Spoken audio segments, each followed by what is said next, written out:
Wait, we are streaming. Wait, no, this is preview.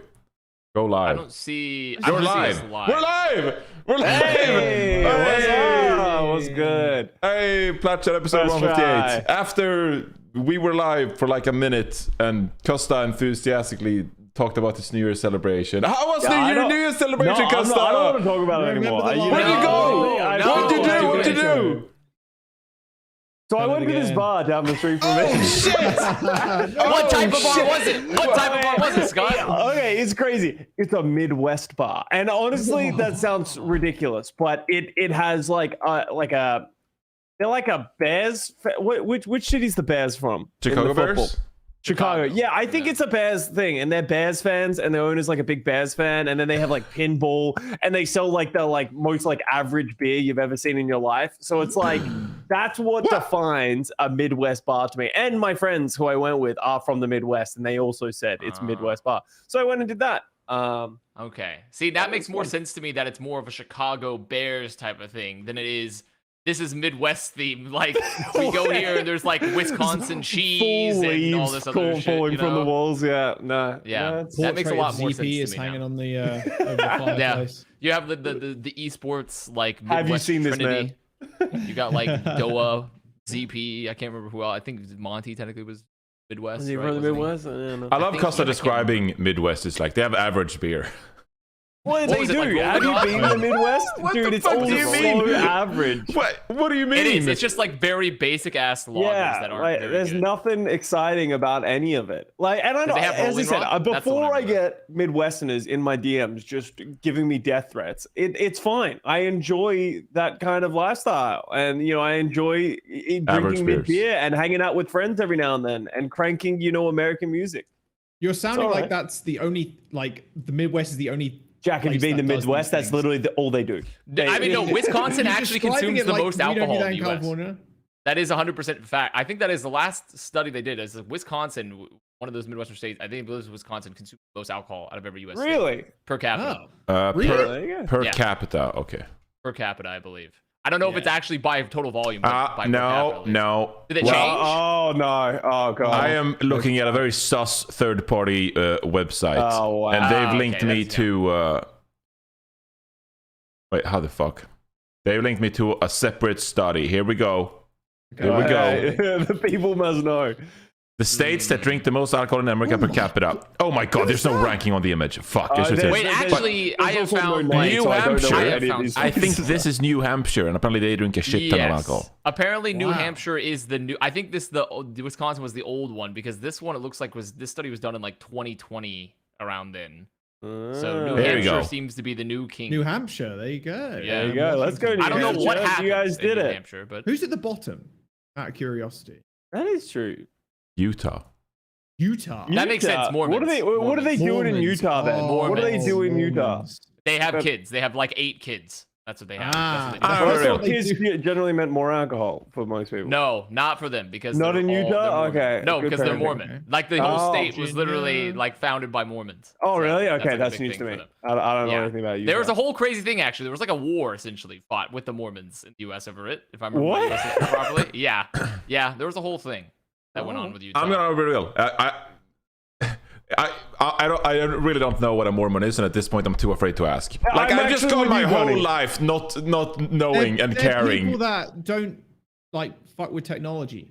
Yeah, but No, that is not a Mormon. Oh, that Jack. is Jack not. Lance. You're thinking of an Amish person / a Mennonite. Oh, You're my thinking of bad. Amish. A Mormon is just a sect of Holy fuck, Christianity. Jaws! Come on, this is It's how we're just a starting sect of 23. Christianity. I don't Jesus know. Christ! Man. Why I don't know are US people history. listening to us? We have no idea about any. Oh my fucking god! I have the information. I have it. I'm Okay, telling you. It's, spill the beans. I just told you it's a sect of Christianity. Amish and Mennonites are the people that don't really do Mennonites? technology. Right. Mennonites, That's the yeah. Mennonites. The Mennonites. It does sound like a Pokemon, Right. but it is like it's like a less strict Amish as far as I understand it. It's a- Really? From Kirby, Oh, I see. well, yeah. The Mennonites. So there we go. That's a great contenders team name. Yeah. The Mennonites, yeah, sure. Yeah, I That's guess. what- Wait, Johnny's gonna call it it's spelled differently. It's not Meta Knights. Yes, it's Mennonite. Oh, Mennonite. Okay, Mennonites. so it's like Chungite but different. Yeah. Shungite, but different. Mennonite, What happened to member of that? the Protestant Church that rose from the Anabaptists. A radical reform movement. Okay. Wow. No, we're not talking about this. Anyway. Fuck. We might have to drink as much alcohol as New Hampshire on this episode.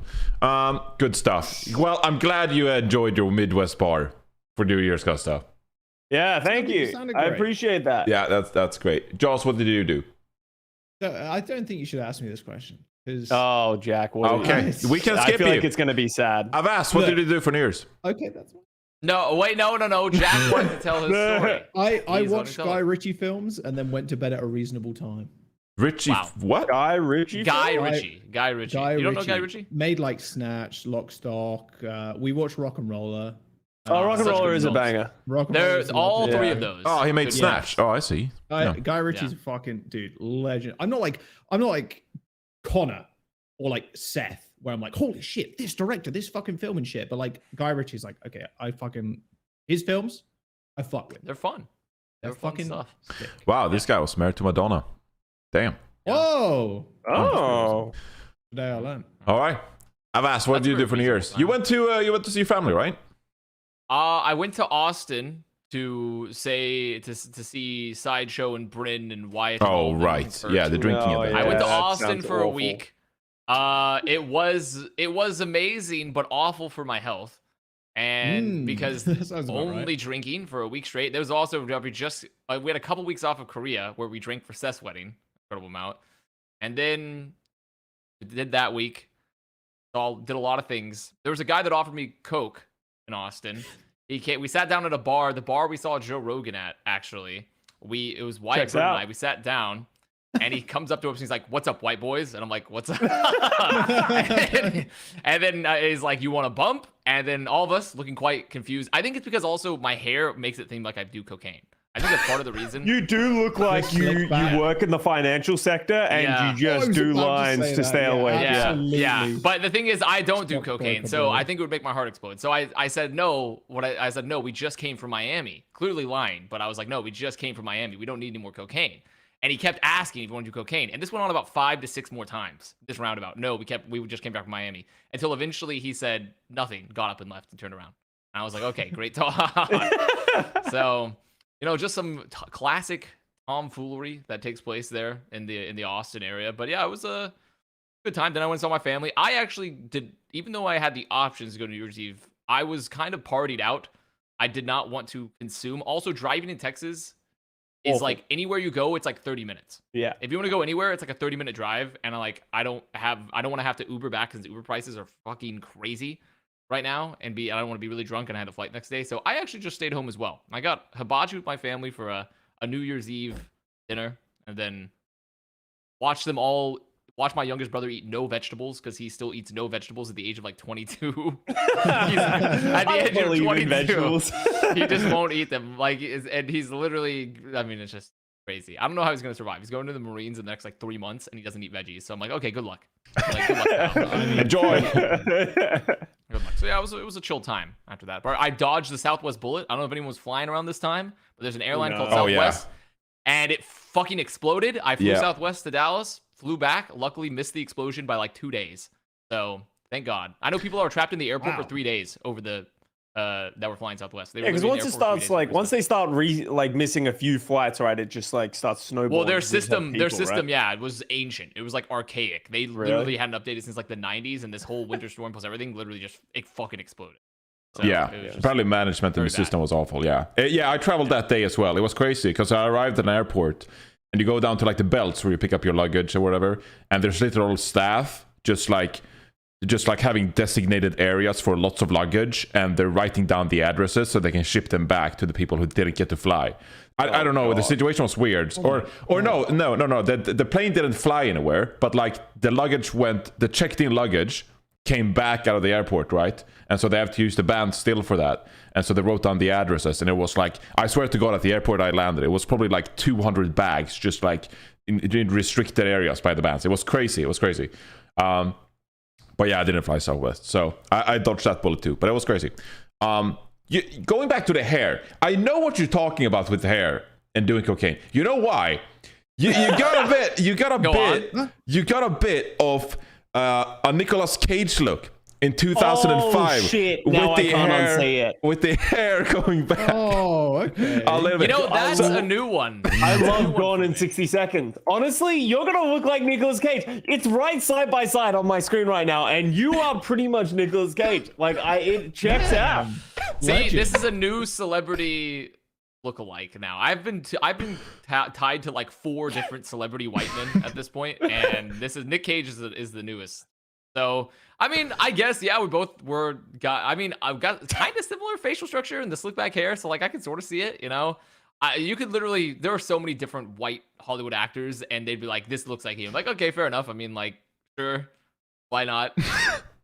So there you go. I'm glad that I hope I could be as infamous as Nick Cage. I want to make like $1 kajillion from a National Treasure movie and then lose it all buying dinosaur bones. Yeah. I want to do that too. But low-key, National Treasure is one of the best films of all time as well. It's a good movie. Okay. Mm-hmm.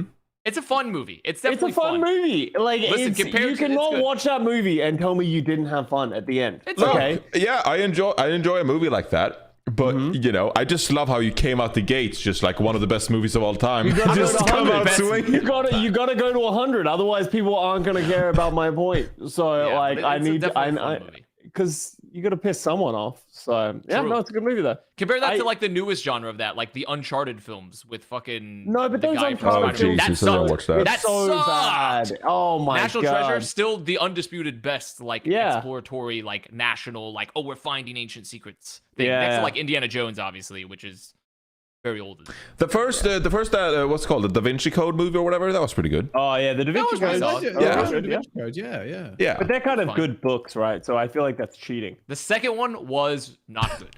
I liked The first Angels one and was. I I didn't like didn't it watch that as one. much. but the I first liked one was Angels and Demons. It wasn't, I don't think it was as deep as the first one. It was a lot more just like, felt more escape roomy, but I enjoy those kind of moves. Yeah. What other film opinions should we put out here on? That was a rebrand. The new Knives Out mystery, the Flash glass onion shit. That was it wasn't as good it as was the not first. It good. was Not as good as the first. I didn't No, watch it was Knives good, Out. though. I didn't It was even still watch the fun. first one. I just didn't like Glass Onion. I thought You should watch the first one. I don't feel like we should spoil it yet because it's relatively new. No. It's still on Yeah, like it's still Netflix. newish. Yeah, but no, it just some people on Twitter were just like, "Oh my god, this was amazing! What a mystery! Wow!" And I just like, no, like really.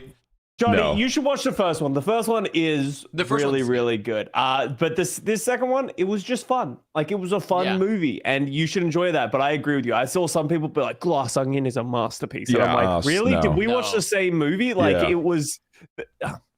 yeah, as you said, I don't want to spoil it. But I'm agreeing with all Agreed, of this. yeah. I'm agreeing with all of this. Okay, but the first one, like Scott said, is actually good. I hope Knives Out either returns to its former glory or stays about the Glass Onion level because they're gonna keep making them.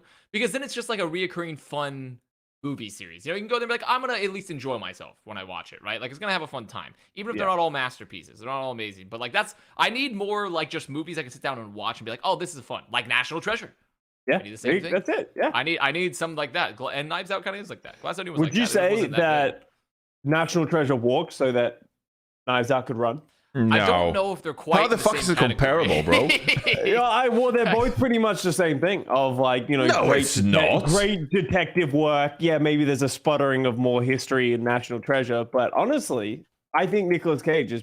I'm pretty Knives sure Out. there is Knives more Out. detective movies before this. I am almost certain there is like a whole noir genre that existed way before. I'm gonna die on this hill. You guys can't. think so. You guys should stop pushing me because I will. I think you got it wrong. I think Knives Out is just a shitty 2022, 2023 version of Ocean's 11 and Ocean's 12 and shit like that. Okay, no, okay, no, that's not. Because it's the same, like, let's get hear me out. Let's get this fucking star-studded cast going, and we're going to like do some kind of like crime thing, and like it's unveiled as in like, oh hey, this is how the plan is gonna go down, and then you know there's some unexpected things happening, and then it's like some tension because like, oh, are they going to like clear the deadline, or are they going to get caught, like what's going on, surprising stuff, like a bit of stuff like that. That's why it's the star-studded cast. We're just like, holy shit, so many great actors in one single movie, and then like there's a bit of tension.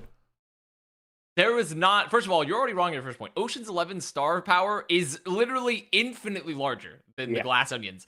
They had Dave Bautista. Not that Dave Bautista's a bad actor. He's probably the best like wrestler gone actor that's ever really happened. The Rock? Like The Rock? Ocean's 11. No. Dave Bautista's so much better than The Rock. Dave Bautista's so much better. No, I'll die on this hill. I die on this hill. I'll die on this hill. Dave Bautista is. He is. The Rock's been playing the same character for 10 years. The Rock's been playing the same character for 10 years, and it's not good. And it's not good. I will stand by this. Dave Bautista is so much better than The Rock. Exact same fucking meathead role as well. Like, no, he isn't. No, he isn't. Dave Bautista, because he was in fucking what was it? Guardians? Not Cyberpunk. The no. Fucking the Blade Runner. He was in Blade Runner as a replicant. Actually, it was the small part for him, but it was actually really, really good. He's had so much more range so far than The Rock has in his entire career. No, my dad, you are just 100%. making shit up. I'm not. I'm literally not. You call him The Rock a one trick.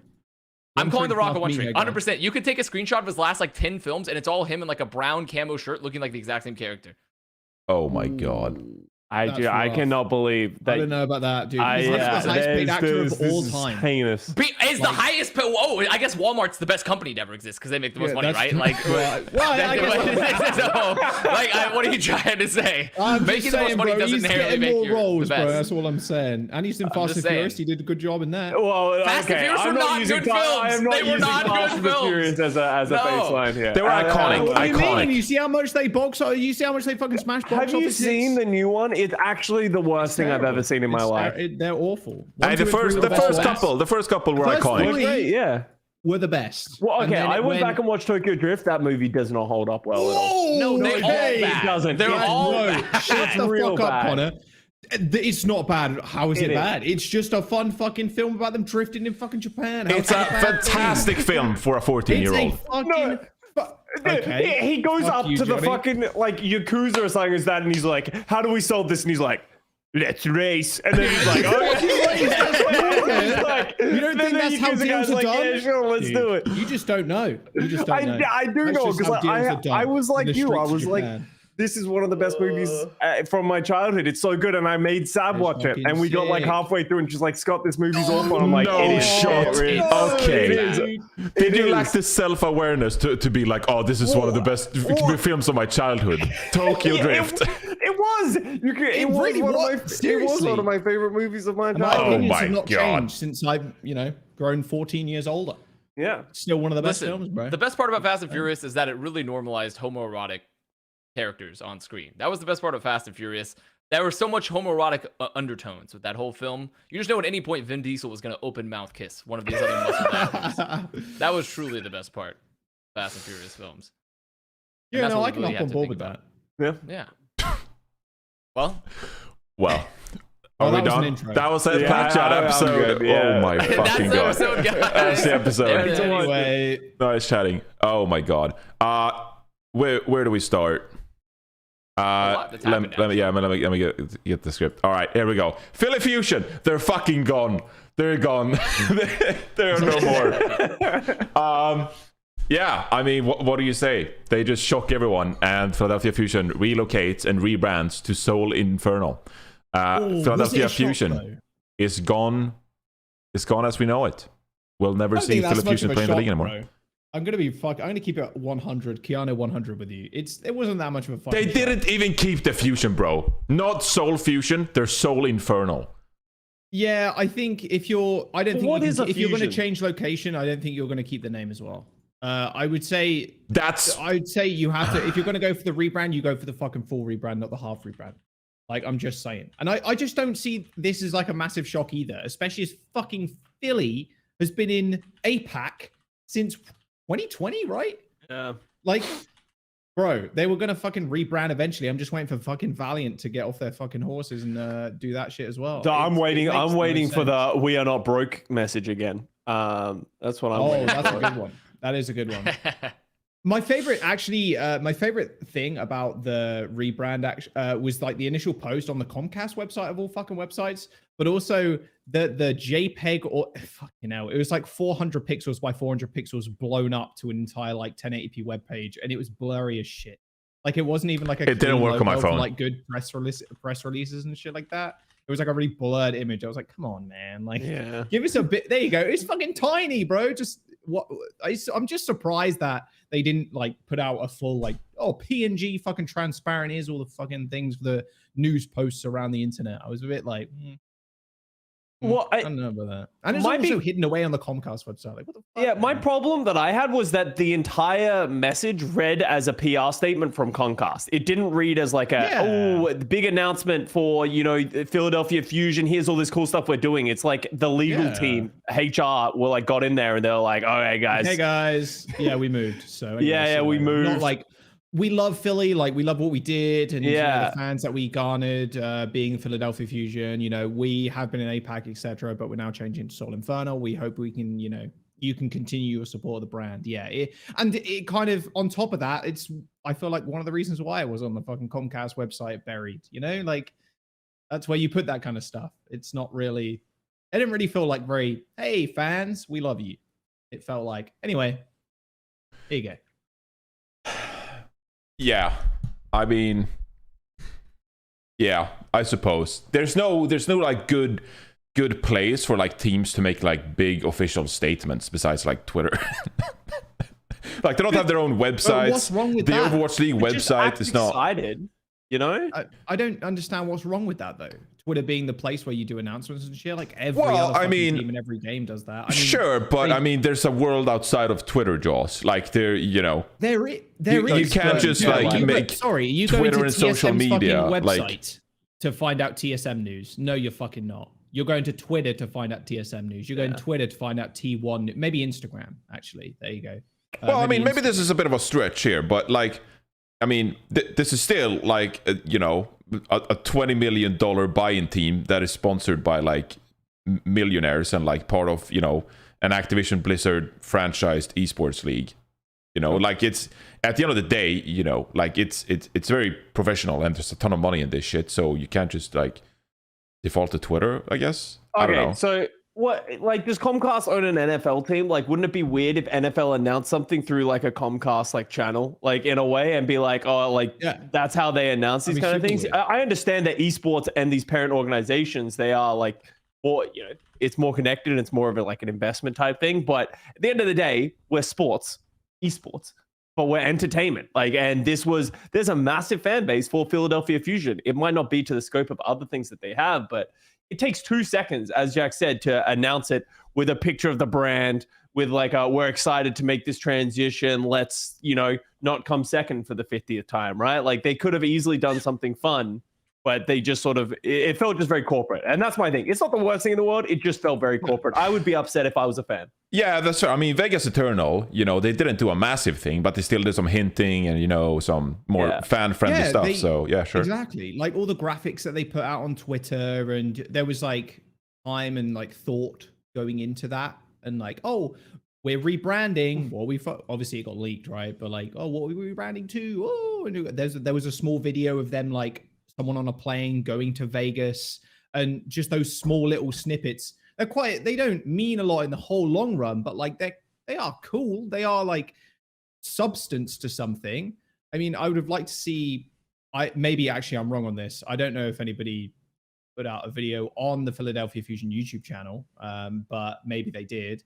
I'd have to check now. In fact, yeah, if you go check, that'd be great. But making like a small video saying like, you know, like Scott said, joking around, haha, we were second this whole time. Don't worry. Do you know what will fix this? A rebrand. Like, I don't know, some bullshit like that. Just something silly. And I still don't like the fact that, and I wouldn't say you're saying this completely, Johnny, but comparing us to traditional sports, because we fucking ain't that shit, bro. We've seen the amount of traditional sports motherfuckers come in and try and make stuff look traditional sports. It just doesn't fucking work. I did this shit at ESPN, and trust me, Okay, hold on. We're not talking about the fucking product, okay? We're talking about a fucking official statement from a franchise team in, what are you like, saying? That is literally their product, Johnny. Like, what? No, I'm talking about the fact that like Activision Blizzard is like a public company and like there's investors in this shit, and like the way you evaluate Overwatch League as like a part of that company, and like, you know, all the shit with earnings and investors, and it's fucking complicated. It's bigger than Twitter is what I'm saying. So I'm saying they could have done something additive. They could have complemented, you know, the announcement and actually done something for the fans, because that would have been a way better way to communicate with the fan base. But I'm not saying that like you should just like default to Twitter. It's like, oh, here it is. Here's the post. Here's an image of some words. But they did announce it on Twitter. Maybe I'm missing something here. Didn't they? They did announce it on Twitter. It just linked back to their announcement, right? Yeah, they linked to like an official communications channel for the main investor of the team. Yeah. I don't know why we're getting bogged down with this, but I'm just saying, like, you know, I think it's, you know. I just don't agree with you. Like, I'm with Jack. I don't agree with your point, Johnny. It's like if T1 did that, fans would be pissed. And Seoul Infernal is essentially T1, right? Like, you can't. I just think that's a really weird way to announce a major change in one of your like big esports teams. I don't know, especially seeing as they've been around for 5 years, and as you said, they've invested $20 million. They couldn't have paid one of their like probably like, you know, dozens of employees to just make a basic info like graphic, put it with it, and then at the end of it you could have like a little fucking link that was just like, yeah, but I'm saying that's additive. To me, that's additive. I don't think it should be primary. I think that's where the separation comes. Like, yeah, they could have done a better job communicating with their fan base and like making the announcement, you know, more creatively fun and stuff like that. But that video, I'm not shocked that it was on the Comcast website. Is what I'm saying. So the announcement on the Comcast website, I think, should have been additive over like a big kind of announcement on Twitter and shit like that. I mean, sure, you have to make that. I definitely understand your point where, oh, it's investors, and you know they did invest a lot of money, and like the shareholders of, I guess, Comcast in this instance as well, and Blizzard's Activision want also to see like they're fucking however old they are, like, oh, what the fuck's esports? But like they want to know what's in that company and what they're doing. Yeah, they're gonna put an official thing on their website, but for the fans and the people that are like the league, maybe they don't like Fusion, but they probably want to see what the fuck's happening with Seoul Infernal, or like who the fuck Seoul Infernal are. I'd say that is more of a priority. And then you also have the thing on the side, like, oh yeah, here's the shareholder thing. I just thought it was really weird. It was a really weird way to go about it comparatively to teams like Paris Eternal, which you wouldn't. I would expect the fucking opposite, to be honest with you. Yeah. I'd expect Paris Eternal to be like, okay, here we go. But like they actually put a lot of effort into it, where I just don't think Philly did. And for like a big organization, that they do care about esports a ton, like obviously with T1 and shit like that. But I don't know. I expected a little bit more. We can all agree it was half-assed. It was a weird, it just came out of nowhere, and it was not a great announcement, and the website was kind of broken, and there was no I now understand. There was a lot of arguing going on, and I didn't understand what the points being made on either side was here. No, it's and now whatever. We've gotten to the point where I understand it. Now I get it. So you're mad about how they announced it. Yeah. At first I was like, why did they announce it? Why did they not announce it on Twitter? But they did. But then it's like, oh, you mean like, you mean like the whole, yeah. Okay, that makes a lot more sense. Yeah, I mean, sure. Yeah, I agree with that. I mean, well, here's my, just as a side question, do you think they did it because they didn't care enough, or do you think they did it because they expected a massive PR backlash and were afraid no matter what they did, they were gonna get shit on? Probably the second thing. No, I don't think you could, because like.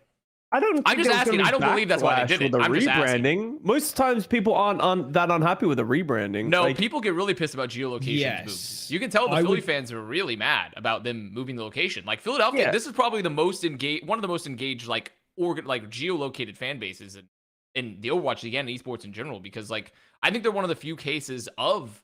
I mean, honestly, I think there is some minor success for all of the geolocations in the Overwatch League in terms of like getting people attracted to it that weren't that interested before. Yeah. But Philly had a really engaged fan base comparatively.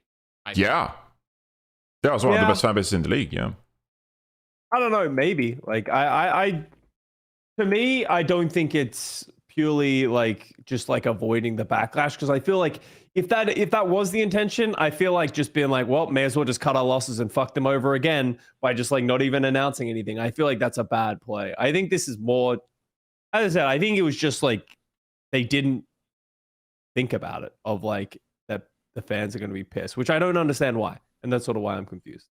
I think if they had actually like done a recorded video, and we've seen like CEOs of esports companies do this in the past, like when they break a big announcement, like Hastro is a good example of like he records a video, he talks through the points, and he tries to be sympathetic with the fan, etc. And like had they done that and been like, hey, the reality is we've been operating out of Korea for a long time now, we're leaning Korean rosters and this makes sense for us, and but we hope you join us in our journey. I think that would have actually made a big difference compared to what the Fusion fan got.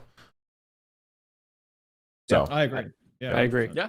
I mean, it definitely felt very careless. I'll agree with you there. Also, I mean, this is like very minor comparison, but I hate their logo. It's too close. I hate their logo. I don't like. I think their logo is just obviously it's not like by any means a copy of the Titans per se, but it looks really close. Like when I look at it from like it just reminds me of the Vancouver Titans logo.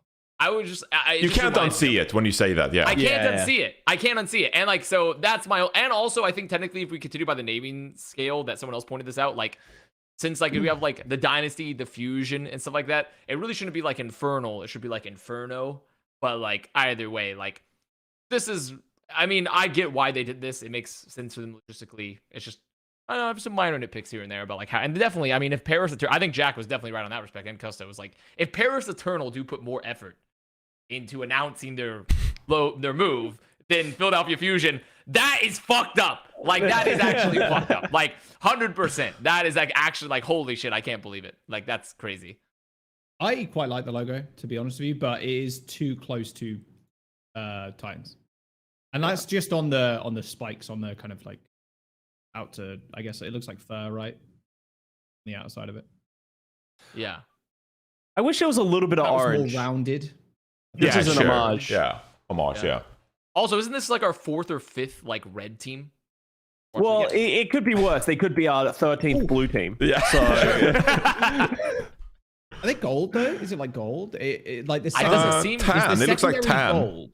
Or like I don't tan? think they'd get. Okay, I don't think sure. they'd get gold necessarily because like Dynasty, they're in the same home market. Dynasty already has gold in theirs. Like I'm sure No, there's but like some Dynasty checks, is right? primary gold, right? This That's is, like, true. I mean, I primary still red feel like they'd with probably be like if we're secondary the second tan Seoul gold. team, we'd probably Sure, don't yeah. want to like throw gold. I mean, that on makes there. Like sense. maybe if there's like 4 teams, then. Yeah. Also, I don't understand. There's a lot of people's takes, and I totally understand. But like everyone's like, why didn't they go to Busan? And I'm like, bitch. What do you mean go to Busan? All the people and the money and infrastructure is in Seoul. Is in like, Seoul, yeah. like obviously, Well, if this is like football, sure, we go to Busan. But like, we're not. It's not football. Like, it's all. I'm pretty sure. And correct me if I'm wrong. For someone that has more information, I'm almost certain.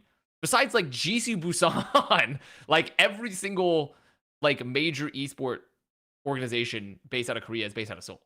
So it's like because it just makes the most sense. I don't have intricate a knowledge small about that.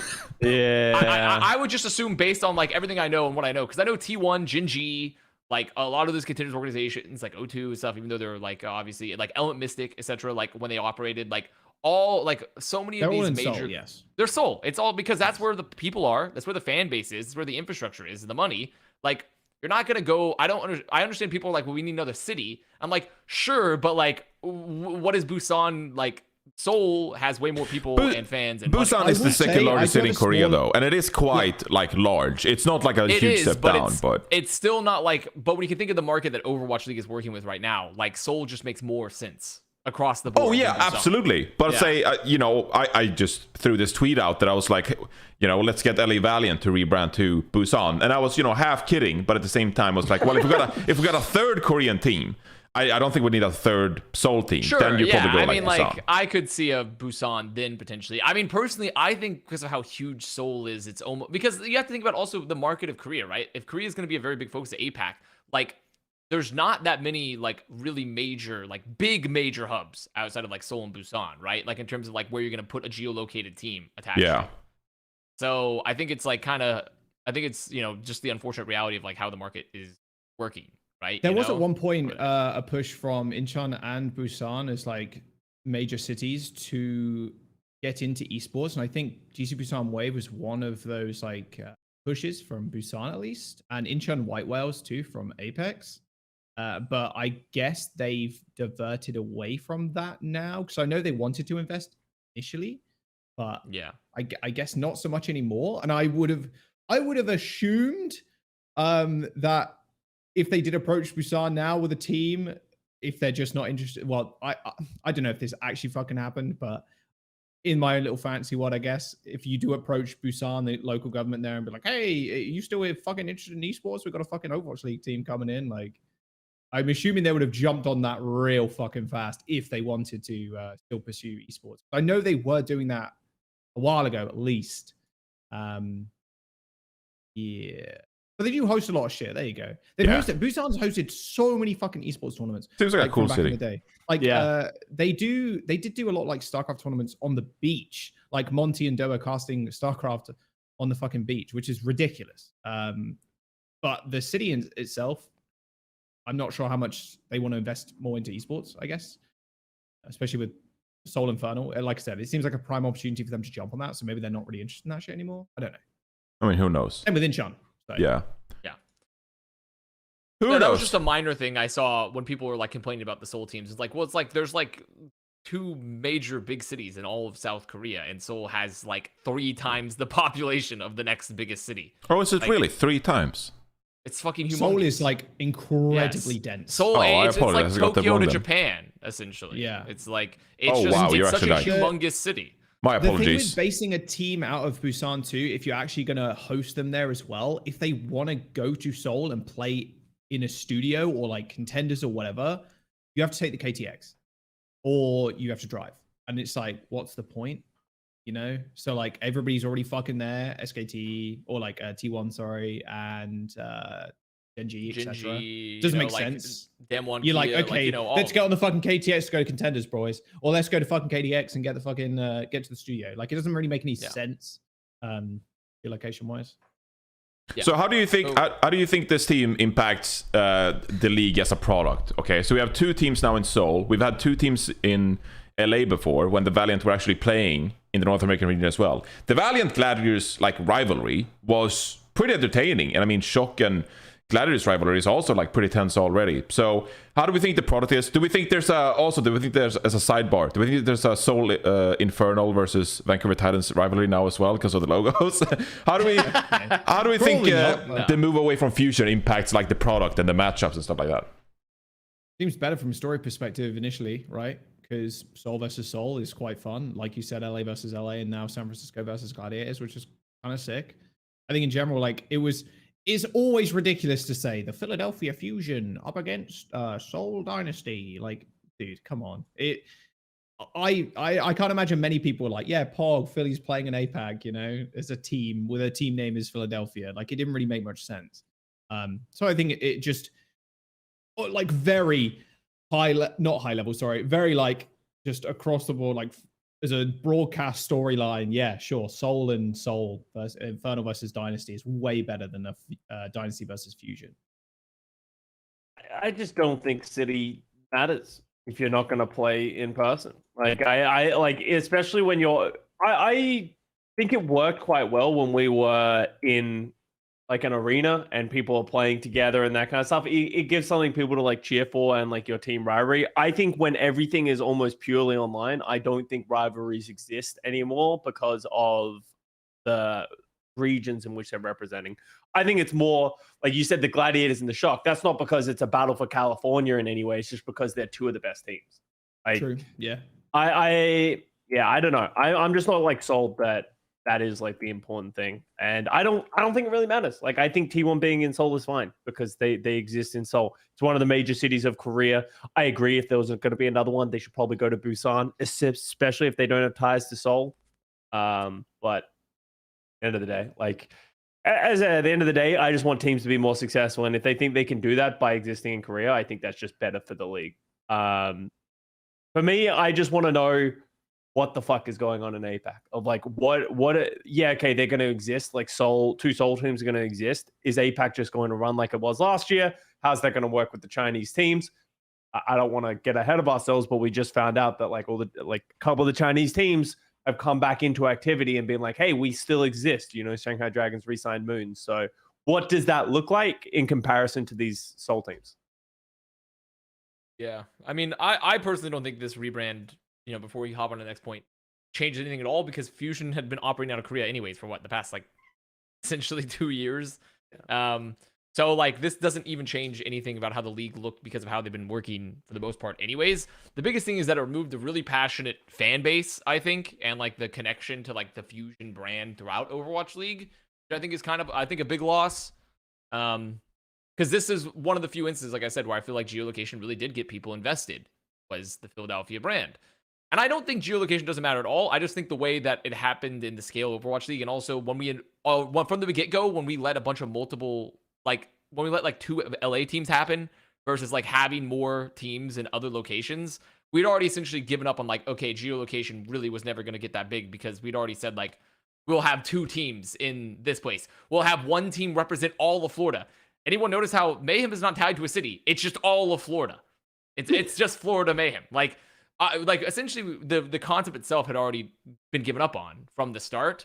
So there was no way that it was ever, besides the other logistical flaws, please cat, get out of the way.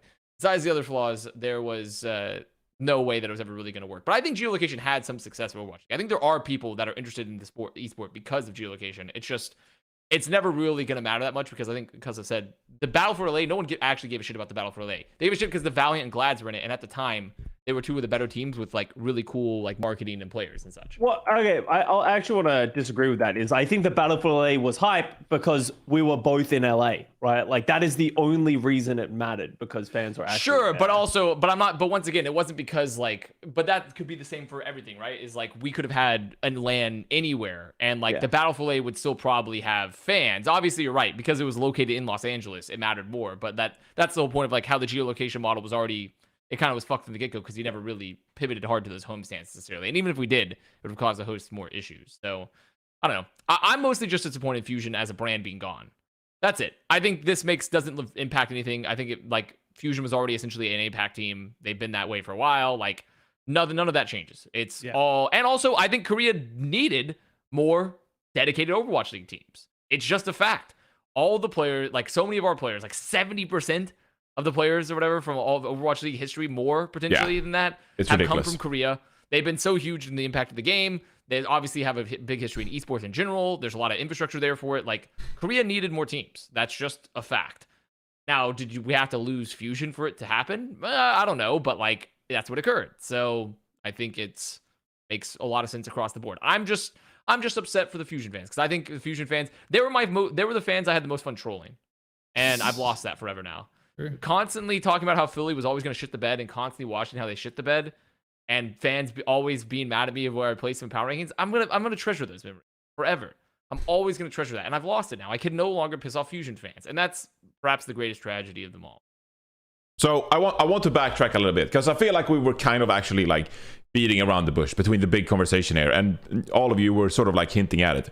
Is geolocation like a failure? Like, should we just like move on? Is it clear to you guys that if we're going to primarily spend most of our time online, which I don't think we're going to realistically move away from as well, because of like how much it saves your budget and how much easier it is for these teams, especially like trying to generate revenue and be sustainable. Like, I don't think it's realistic for us to have like constant weekly, LAN matchups. And so most of it is going to be online, where we have hopefully local, in-person tournaments at least.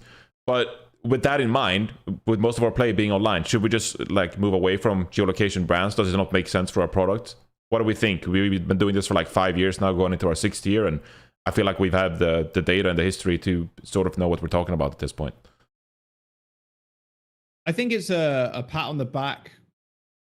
Nice try, son. Nice try. And then we kind of pivot to something a little bit more like universal. I'm really for the idea of keeping the team name, or at least half of it, removing the city, and then having the other half being the brand that actually owns the team. So like Atlanta FaZe in Call of Duty. Atlanta FaZe in COD, yes. So like, Atlanta FaZe, or you could have the other. What was fucking Atlanta FaZe before they were Atlanta FaZe? Were they something different? I'm not entirely sure. I mean, they just would have been FaZe. At the inception, they were always Atlanta FaZe. Oh, they were always okay. So I'll give you an Overwatch example. You either have T1 Seoul or Seoul T1, or you have Infernal T1 or T1 Infernal. So it would be like C9 Spitfire C9, or like something like that. And that way it gives the brand itself, the operating companies, a like, hey, it's fucking us. It's C9, it's T1, it's Gen G, whoever. but you also kind of keep that name that was given to you or like come up with it within the Overwatch League, and then there's still like, well, you can still wear your fucking Soul jersey, you know, you can still wear your Titans jersey, whoever. And if you don't want to, if teams that don't have like a traditional, not traditional like traditional sports, but like traditional esports, C9, T1, whoever, you get to, I guess, keep your name or just have it a single name, like the Titans, for example. You could just have that, or you, if you really wanted, you can still keep the Vancouver Titans. I'm very much in favor of doing something like that to give like the brands behind the teams a bit more recognition in that way. Because like you said, I don't think we're going to go back to a point where we're going to have a season 1, season 2, like, oh, we're in LA, we're in a fucking studio, we're doing all this shit. And it's just not going to happen. I think in general, it's more sustainable to have online games. That's just the reality of things nowadays. Look at like almost any league right now, I guess, apart from League of Legends and Valorant, but I guess they're very different beasts. Although I'd love to be in a situation where I get to go to a studio in LA and cast live with my partner. I just don't think that's realistic at this point. So yeah, I'm not like, if they went away tomorrow, the names, San Francisco, for example, I wouldn't be, I'd be like, that's fine. As long as you get to kind of have the name that you want. Maybe represent your brand a little bit more. Yeah, I agree. I think as much, I don't think geolocation is bad, especially if it's like as a core. Obviously it's a remnant of, we were going to do homestands where geolocation was going to be leveraged a lot more than it is now, and it will be in the future. So I agree with Jack. They gave it a good old college try and it didn't work. But I think they would get more value from allowing these endemic brands to be able to represent themselves. I think there is a lot of people who are probably aware of who Cloud9 is and potentially like Cloud9 teams who aren't aware that the London Spitfire is represented by Cloud9. Like, I think not everyone is just following every single Cloud9 brand, but they would understand it. It's the same thing as we have a lot of endemic organizations that I think a lot of people probably don't recognize exist in the Overwatch League. And as a casual fan coming in who likes esports, if you came into the Overwatch League, this is how I do things. I look for teams that I like. If Liquid exists in an esport, I usually cheer for that team just by default because I really like the Team Liquid brand, right? So it's like, I'm sure there's a lot of people who would do the same thing if that existed in the Overwatch League. So I think it'd be cool if they could start allowing, rebrandings moving forward of, London C9s, the London Cloud9s or something like that. I don't know. I think they should give the keys to the teams because when it was first happening, we were aware they weren't allowing teams to put their endemic brands in the teams. But then COD League came along and now we have, the Atlanta FaZe. So it's like, well, which one is it? So I think if they gave the freedom to the teams to be able to rebrand in that way, then I think it'd be cool. But I don't think it's the biggest deal right now. I think we have a lot more pressing issues. There's also precedent for this too, in a way, right? Where you have CG enters Blaze, CG enters Frost, like in 2000 what? Holy shit, 2013, 2014. Remember those years? Holy fuck. But fuck, I don't even know what the hell you're talking about. Yeah. So like they're old Korean League of Legends teams where like it's the name and then you have like a sub name. They stopped this because Wright were like, you can't have sister teams in the fucking league because you just poach all talent and then it's just CG enters Blaze versus CG enters fucking Frost. But like I would say there's like precedent there for having like a two name thing, but also it be. Wait, this doesn't really make a lot of sense. I mean, about now. if to help you out, like if you want to go like really far back, you'll even go back to like CGS, which was like a Counter-Strike, league in 2007. Yeah, okay. And they had like, Los Angeles Complexity, Dallas Venom. Exactly. So this was before my time. Like I sort of like started learning about esports in like 2008, 2009. So I just like, came in on the back of this and, learning, following like Sir Scoots or whatever and Baker and those people who were like kind of around the scene back then. They they, you know, had their very firm opinions about whether this was a success or a failure. I quite honestly, I wasn't around to watch it or witness this, but there were tons of like many different other fucking problems with this league too, like the format, and like they competed like cross games as well. So it was like Counter-Strike, but also like FIFA, and it was the same team, and it was like fucking weird. And then they modified the rule set to like fit into TV with commercial breaks. It was just, actually, that's kind of what we did. Anyway, so like I don't know like if there's any correlation, but like you know, they had like Los Angeles complexity, which is, when you think about it, like fucking hilarious, considering complexity is like a legendary organization. But I don't know, I feel like it's kind of half-assed through like Los Angeles complexity. I feel like I'm kind of like, either you do it like all the way, or you just like, why don't we just like do Cloud9 100 That's Thieves? what I'm saying, like, because you do Infernal T1 or T1 Infernal. I just think you scrap the city name completely if you're going to go that route. If you're going to like let them represent themselves, I just don't think you have the city in there.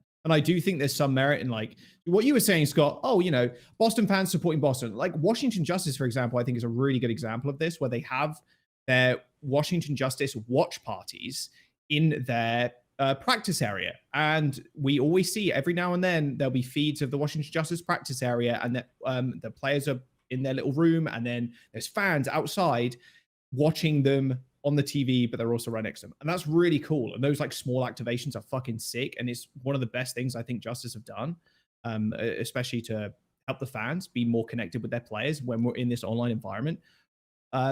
So you could definitely argue that it will probably take away from some of those experiences, because maybe those fans got into the Justice because they live in Washington and they're like, oh, you know, I'll root for my local esports team or a local Overwatch team in this example. But I don't know, it's so difficult to actually quantify how much impact those city names actually have. And I think unless we actually make that drastic move, we're never going to fucking know. There's no one that can quantify that information. I mean, it's just so hard. And there's arguments for either side. Yeah. So Matthew, who has been a member for 18 months to Plat Chat, thank you for that. He says as well, geo-based teams are huge for the esport. Having 130 Rain fans packed into a bar screaming and chanting doesn't happen without a city attached. So it's actually been quite interesting, because we haven't had this geolocation franchise thing happen in esports for so long. Since, you know, before our time, there were people who tried it, as I just showed. But like, there were a lot of fans of the Overwatch League who are fans of their teams because they live in that city and because they have that connection, and there are watch parties attached with that.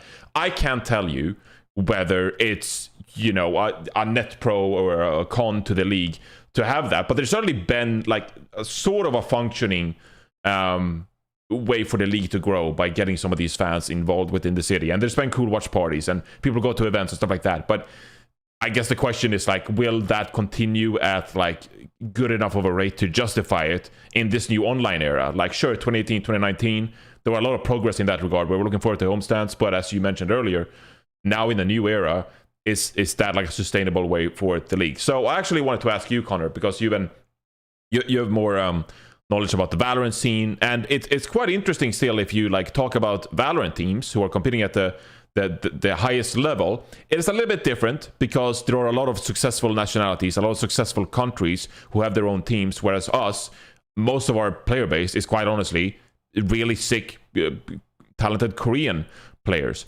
But it still feels like teams within the Valorant ecosystem have a lot of identity when it comes and connection to the country. You know, we think about the Brazilian teams, some of the European teams. Do you think that's a valid comparison, or do you think they're just like completely separate games in that regard? I mean, it's a so the specific comparison is geolocation to nationality links? Yeah, like I'm basically asking, like, I feel like Valorant teams, because of the fact that you have so many successful nations, whether it's Japanese teams or Brazilian teams or stuff like that, which again, we don't really have, but they're still proving that there is very much a way for you to have a connection with a local sort of country and perhaps even a city, despite the fact that you are not strictly like officially geolocated within that 100%.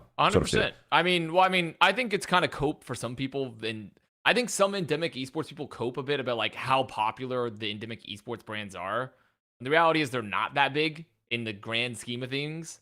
Like when you think of like how big real sports teams are, like huge traditional sports teams, and like national ties and such. Like, I mean, even there's a reason why the World Cup always dwarfs for any sport, dwarfs like the professional leagues generally, because it's just a far bigger base of people, correct? So I definitely think that and like I think I said this a bit earlier, geolocation, the way that Overwatch League did it, I think they kind of didn't really do it the right way. But I don't think geolocation was a failure. We clearly did, and we identified there are fan bases dedicated to geolocated teams. I think so many endemic people got their panties in a bunch over like, oh, geolocation, what about T1? And I think it's because endemic people were like, well, we built these brands and now we're losing that brand to like a geolocation identity, right? Which I think is a very fair point. It's like you're asking us to invest the money, but we lose our brand. Like, so you want us, T1, to buy a spot, but we can't put our name on the spot, right? And so I think that's like that's why I think COD League did it a lot better, where it's geolocated, but you have a company attached, like the Atlanta FaZe, you know? I think that's like personally, and even like the LA Thieves, etc. Like, I think that's where like it's a good merge between the two almost. But national fan bases are pretty huge. I mean, even seeing like CS, for example, there was like that Brazilian major that happened that was run by like Gauls, I think, a while ago. And it was pretty much like the Brazilian fans showed up. They really wanted to cheer their teams. It was the first like really big, like one of the very, very big, like very Brazilian centric, not the first, but one of the, very, very big Brazilian centric event. And like a lot of the Brazilian fans showed up. And then like when other teams started to advance past the Brazilian teams, they lost interest, right? The crowd thinned out. I mean, I think Valorant, it's a little bit different because of the fact that like it's so international currently. They've done such a good job making it international that there is still a lot of fan bases around. But it's a definitive fact that like when you compare it, when Japanese teams are out of APAC or out of the national competition, and especially the same with Turkish teams when they're out of EMEA, when they've been eliminated, there's a huge drop in viewership often because those regions in particular are very, very involved and they're very interested in seeing their nationalities and their fellow players from that country succeed. So at the end of the day, tying esports to something like a nationality or geolocation is inherently a bigger market than just esports. Liquid will never be bigger than Japan. Liquid will never be bigger than like, France, right? Like, it's just never going to happen. So there is definitely something to be said about, and the same could be said about like, even cities. So I think that there's still value to be had with the geolocation model, and Overwatch League, it just needs to be shifted potentially. I don't think it needs to be like a hard like model. I don't think it needs to be like this hard line as we were expecting when the league first launched. But I'm also open to changing it in different ways. But I think reverting back and giving it to the endemic teams, like just giving them full on, like T1 just has full control of the naming slot versus like you get to have your brand in there, but also it's tied to something. Because it's a pretty big system shock if we completely revert how Overwatch League has been for 5 years now. And I still think there is value to be found in that. It's just we were way too hardline, I think, with the inception of the idea and how it was envisioned to be in this like NFL style system. I still think there's value to be found there. And because also I just don't think, personally, as the current stands, I don't particularly think that I find it very unlikely unless the esport brand is very much attached to like we make an effort to make it super nationality based. I don't see esport brands in the next 20 years ever being bigger than like that aspect. I just don't currently. And it's not because esports are not going to be big or succeed. It's always just a bigger market to be attached to a city or a nationality generally to have that connection. All right, here's my question then. Do you think that we need to have that with the World Cup coming back? Do you think that is the major thing that could sort of leverage a lot of people back into like cheering for those teams? Because especially in esports, I think you have this unique thing where people attach to players a lot more rather than individual teams. Yeah. So I think like World Cup and that nationality could draw a lot of fans in, because I know like so many people who say all the time, I'm a fan of Overwatch esports because I watched the World Cup one time, had so much fun, and now I watch it. But my favorite player is Custa, right? Because, I loved what he did for Team Sweden, and now I follow him around. Like, I think a lot of those holes can be filled, like that nationalistic pride can be filled with Overwatch World Cup. And I think it's difficult for the league to leverage that as well. As you said, very few international teams other than a South Korean team has ever really been super effective. Yeah. Yeah, I mean, World Cup is great, except for the fact, and I think it's a great addition, except for the fact that, like, okay, we have one World Cup a year, and then after that, goodbye all the other countries that don't ever really compete in the Overwatch League, right? Like, the thing is, like, World Cup is great, but, like, none of those players in the current ecosystem are currently really, like, there's no there's like a lot of those players that we're going to see in the World Cup probably won't be in Overwatch League either for most countries. And but a lot of those countries also aren't going to qualify. Sure, but the point being there is that like World Cup is one way to leverage it, but like it can't be the only way in Overwatch simply because we don't have enough going on in the Overwatch League and the other part of the ecosystem. Like there's nothing else that's leveraging any of those national identities other than World Cup, and that's once a year. And a lot of those players, because they don't compete in Overwatch League because there's not enough support in their ecosystem, or because they're just from a smaller region, or there's not good enough, right? Like there's a lot of different options there. We're not getting any of that tie-in to the rest of the year, nor are they able to improve to compete at the World Cup stage because they're not really competing at the highest levels before then either. So like World Cup is great. It should happen. I love it. It's an amazing product. Everyone agrees it's great and awesome. It's something that Overwatch needs. It's just not the only, it simply can't be the only way we're going to simply leverage that connection, right? Because there's so many players that don't have the opportunity to compete at the main stage for the other 9 months of the year to be good at the World Cup and to have that ecosystem. So you said that a problem with the World Cup is that it kind of like comes and goes, and like those players come and goes, and then you don't really see them in the Overwatch League, so it's kind of temporary. Do you think it's kind of a mistake for Overwatch Esports to not leverage and like identify how powerful the Overwatch World Cup is and not expand upon that product?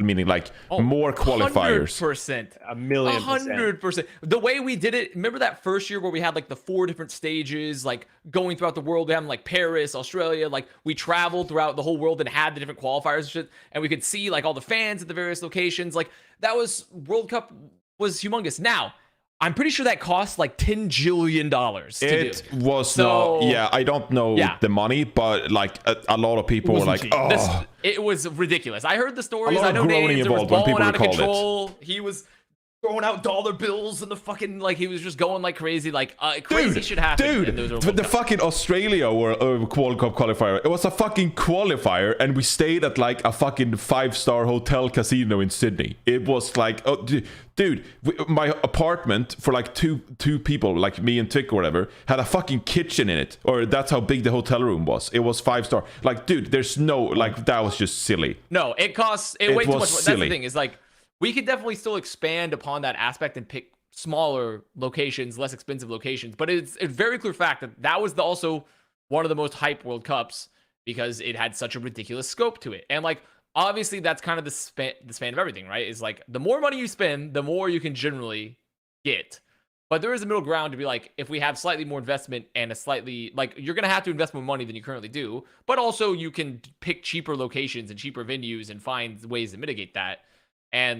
But the reality is there's no way to expand the scope of it without spending money, right? That's just the end goal, you know? That's just like, that has to happen. You can't make something bigger without giving something in return. Well, I think there's some argument to be made. Sorry, Custa, you want to go on? No. Sorry, No, I was just going to say, like, I think there's an argument to be made that, like, well, hey, I mean, World Cup is one of the most successful products Overwatch Esports has ever had. Let's give them, some extra budget, because holy fuck, like one of the most recent World Cups, it's just like, hey, let's have teams like fucking, what was it, like 50 teams just like fly in and just have like a 1-week tournament and that's it. Like, no, spread it out. Multiple qualifiers, like you said. Hell, do it online. Do like a European qualifier, and then you can have like the Asian teams qualify and like stuff like that. There's ways to expand on that product and the way teams qualify and have broadcasts throughout the year. Okay, not make it like a quick kind of like side thing to the Overwatch League, which would be really helpful for the scene. Well, that is kind of what they're planning on doing with this year, right? So I think they're definitely going in a positive direction of like they're leveraging World Cup over a longer period of time with like the thing where anyone can sign up, open qualifiers for each country, and then the countries qualify online, and then we have 16 teams, then we go down to 8 teams for BlizzCon. So I agree they're going in the right direction, but at the end of the day, I'm going to use this moment to beat my drum again of we need more. The Overwatch League should not be a global league. It should be a regionalized thing, like every fucking other esports does it. The reason Avast says the Brazilian fans are so excited all the time is because Brazil just wants to beat anyone. It doesn't even matter who, as long as they get behind that country pride of like, this is a team. They don't even have to all be Brazilian. It's like they want to support whichever team is coming out of their region. And that would exist a lot more in the Overwatch League. If we had, even just keep it simple, we had a North American region, we had a European region, a Korean region, and a Chinese region, and they clashed, and we sent 2 teams from every region. there would be so much nationalistic pride. Even if the North American team was full of Koreans, I think there would still be this nationalistic pride of this team is coming out of our region. I'm cheering for this team. And I think we don't leverage that enough. And that is some of the most successful esports that exists right now. You look at Valorant, you look at League of Legends. That is why Worlds is enormous. It's because I don't give a fuck which NA team goes to Worlds. I know they're going to come last anyway, but I'm probably going to cheer them on anyway just because they're from my region. And that's what is not leveraged enough by the league. I was going to say, you're literally describing how League of Legends does it right now. Yeah. And that is some of the most exciting shit, honestly. Like, I used to cast League like a ton, but obviously don't anymore. But like, even when I did, even now, although I don't cast it, I don't really follow it a crazy amount. I still cheer for some of the EU teams that make it to Worlds. And I'm like, holy shit, how far can fucking EU go this year? And it's not like, oh, how far can, I don't know, Fnatic go this year? It's how far can EU? And that's, yeah, I 100% agree with you, Scott. Like, having that regional pride is I think is very important. And I think a lot of, especially in North America, at least, you know, North America audience get fucking dumpstered at Worlds. And it's always fucking funny. And like the rest of the world, who like fans of the other regions always fucking laugh because NA talks big fucking smack. And then like, yeah, fucking, what does NA stand for? Near the fucking airport, boys. Like that's funny shit. And there's a lot of memes and a lot of kind of, a lot of the culture comes from that. And that's what makes it so exciting. And having these mid-season kind of tournaments, which is, to be fair, what is kind of what we're doing right now in the way that we had the mid-season madness with both regions playing against each other, not in one place, obviously, which kind of fucking sucks, but we still have that clash. And that is one of the more exciting aspects of the year is, holy shit, we are finally going to see what the fuck APAC cooking and is it good versus NA. I mean, well, I think, you know, one problem with APAC is that it's kind of not APAC. It's, you know, Korea and China. You know, we're not really leveraging much else within that region.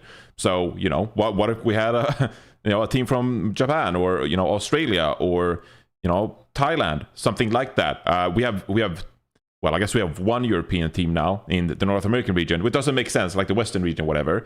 But like, we're not really trying to leverage all of these different scenes. We're strictly a North American product, feels like, and you know, Korean Chinese product. And you know, if you look at it, kind of, I don't know what the word is here, but like at the end of the day, they were trying to get investors, they were trying to get buyers, and that's where the money is, right?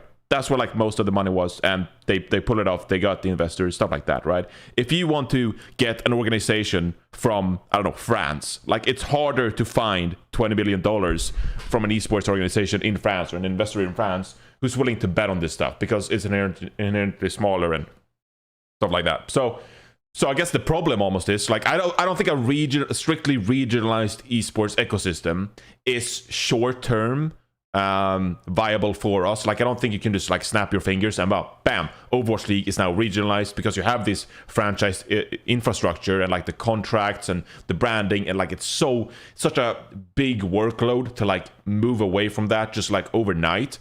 But I am kind of like, I guess, surprised in this day and age that we're just like strictly tied to the USA with a few Canadian teams and Korea and China, and we're not really, you know, investing anything in the, you know, the Latin American region or, you know, even the European region or the rest of the Pacific region to try and get some of these other nations involved and try to get, you know, a global fan base involved. So if you want to make, you know, the money argument, fair enough, but like it's sort of not helping us out and it's not helping the product out.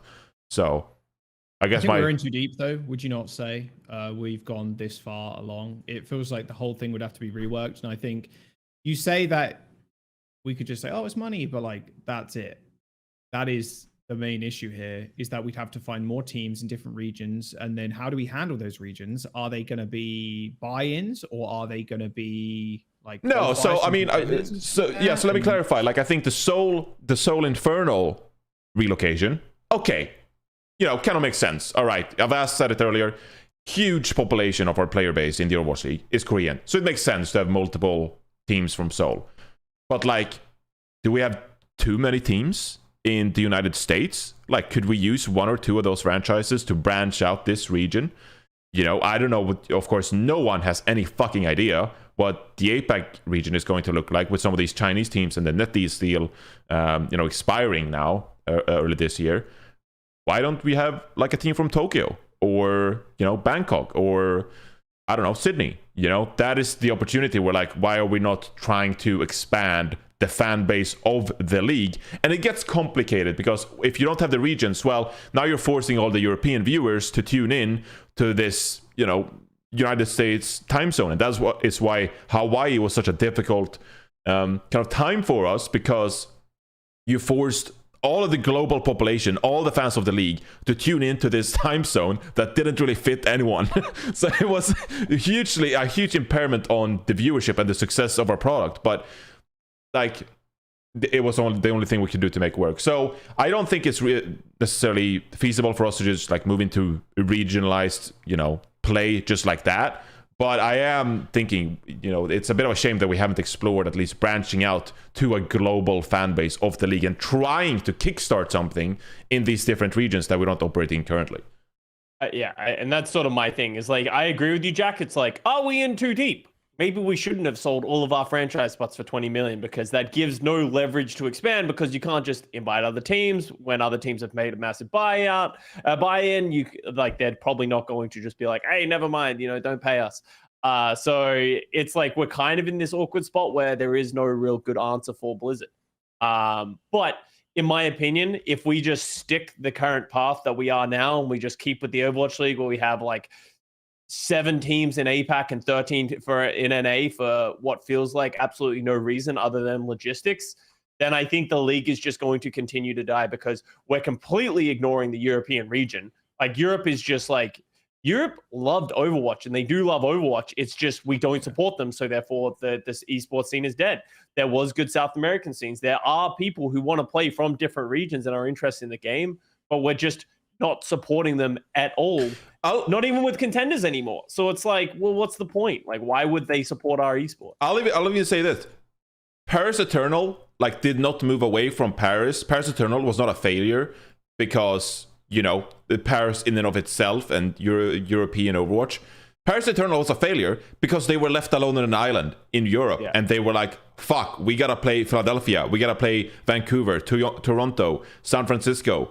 Like, are you you can't just tell me that if we had a team in Madrid, in Paris, we had a team in London, I'll even say Copenhagen, Berlin, you can't tell me that at least it would have increased the chance that Paris Eternal as a brand would have been more successful and revenue generating, and you would have given them a proper chance to actually pull it off. Because holy fuck, some of the League of Legends events in France, in Spain, that shit get people riled up. They have huge turnouts, huge crowds, because they love going to esports and they love supporting their teams. And we didn't give them an honest chance to try to make the European region work, in my opinion.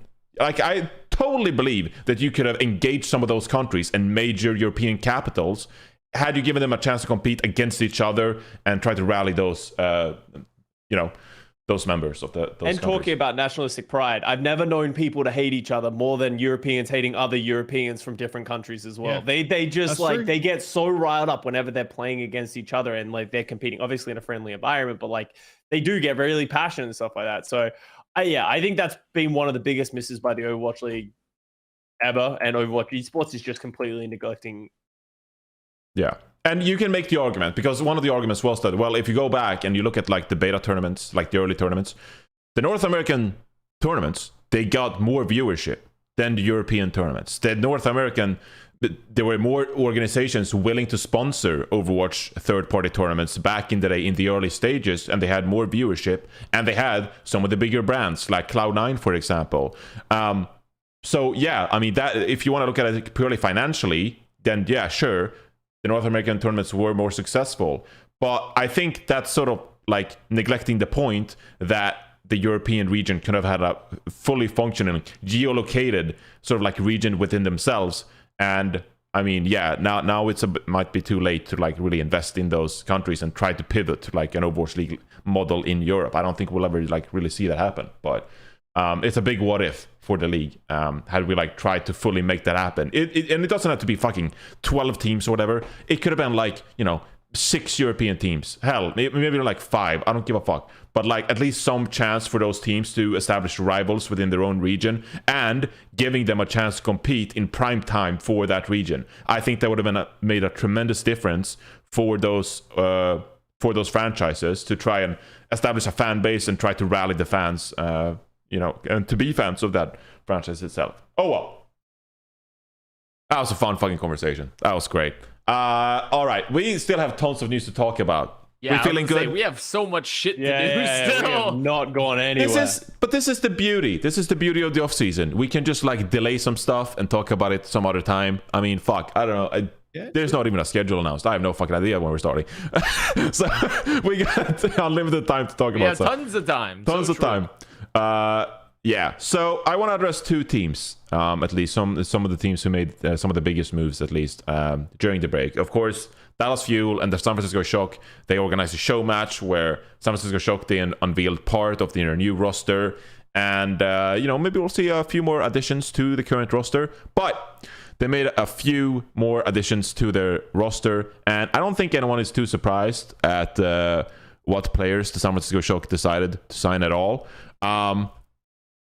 But it's still equally exciting to see them actually join the team. So Hisang, Max, and Vindime, out of all people, join the San Francisco Shock. So I think we kind of expected it. But how are we feeling on the hype scale, like 1 to 10, seeing Hisang, Max, and Vindime join the San Francisco Shock? And Violet, I guess, departing this team as well. Yeah, well, they're not completely done, right? Because they only have 5 players. So they definitely need to get to 6. With the players that they've announced. They probably want a hit scan player as well, but I don't know, like there's no reason to not be hyped. There's rumors that Junbin is also going to be joining that team. Finn's been doing a cryptic tweet every like second day, it feels like. That's sort of like teasing these type of things. But they're great players. You saw that in the show match. Like Shock, they are great players. They have history. I think Shock, in terms of hype scale, I would say Shock is the team to beat right now. There's a couple of teams that are running for them. I think, your Atlanta Reigns and your Dallas Fuels have some pretty good rosters right now. But if I'm just saying raw on paper talent, and I think going in the right direction with one of the best coaches to ever do it, Shock's in a pretty good spot. So you think, not that I disagree with you, I think Shock look fucking nasty. I mean, right now, with their current 5, they pretty much cover everything right now. With their current 5, it's just, especially with the addition, I mean, Max is one of those players that like everyone was frothing the mouth for because he's a very, very flexible, good tank player. And someone that you need for the Overwatch 2. You need tank players. Like that's the next standard of like when you think your star tank players are going to play everything. Ideally. To some extent, at least. The real question is you're not including Boston in that list with the new signs. I guess we'll talk about them more, but like I think maybe Boston. Yeah, Boston's gonna do it this year. You're right, Avast. There's no are you way. okay? No. This is not. No, you're. I don't. I think this is. You're being the narrative Nathaniel. No, right I'm fucking. But here's the proof is in the pudding in the history of these players. They don't come at me with that. But the thing, it's not so much just. I'm not talking about specifically in like. I'm not talking specifically of like. Okay, like I don't. I'm simply saying like.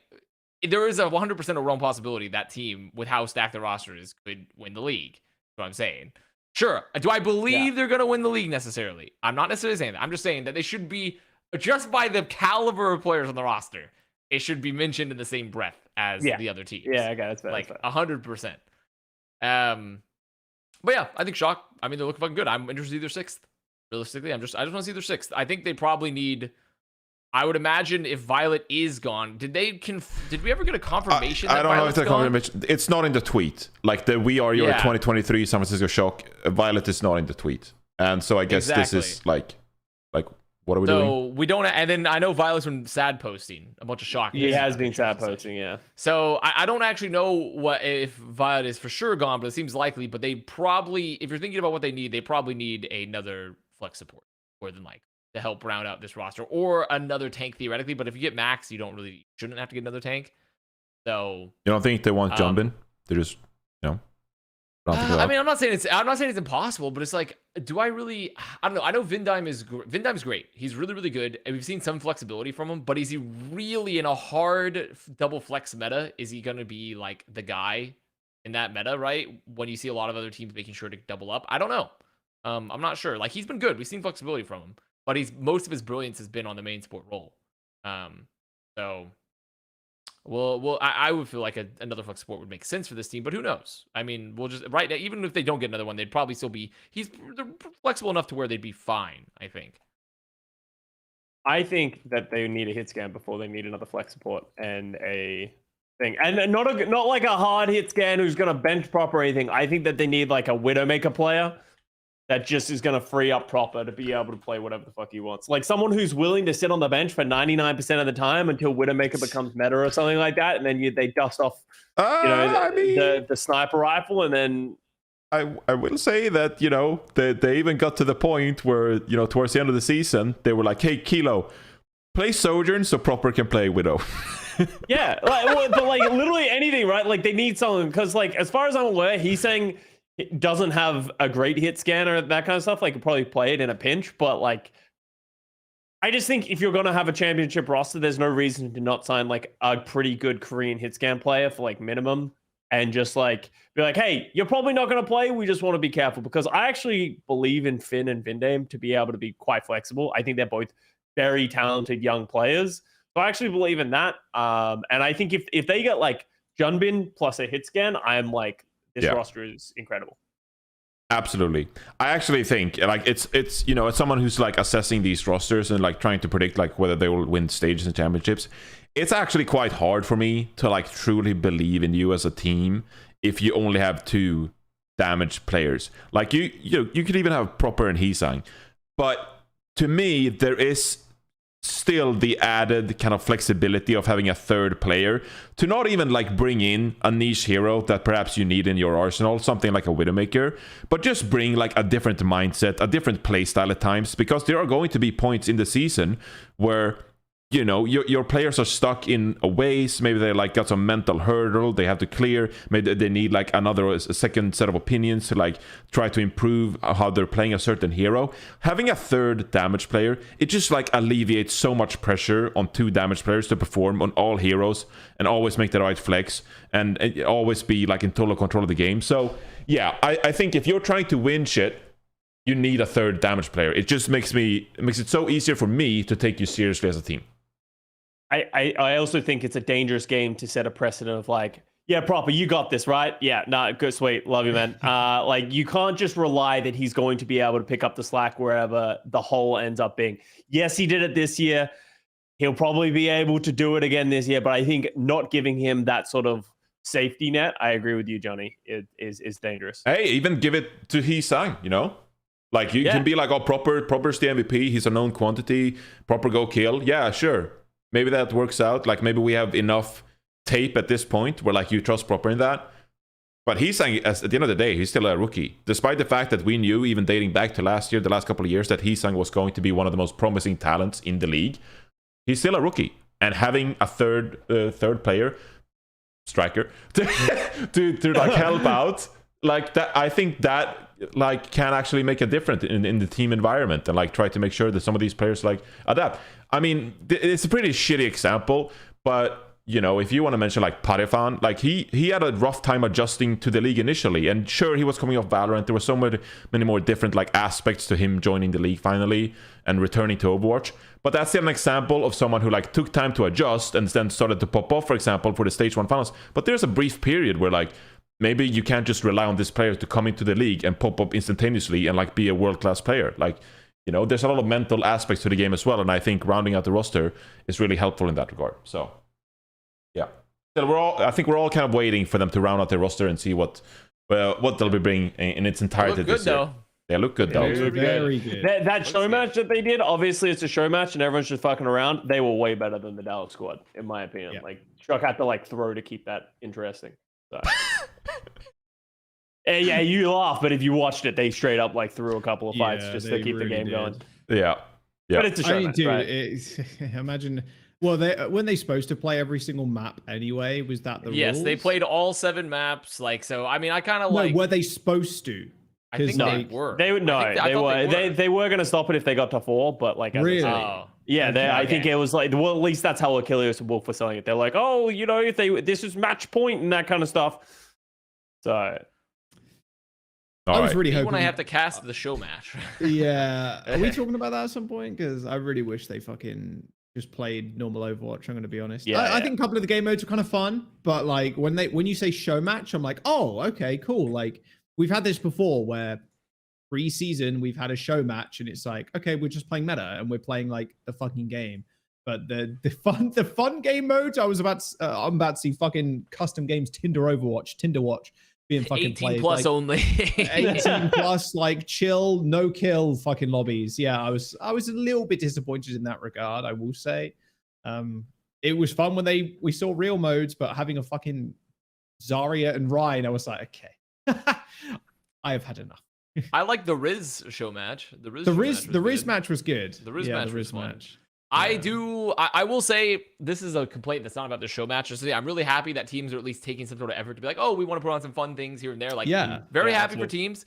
Very sick. But I have been hearing for 3 years or more now, we're going to make the time before the Overwatch League. There's going to be events happening.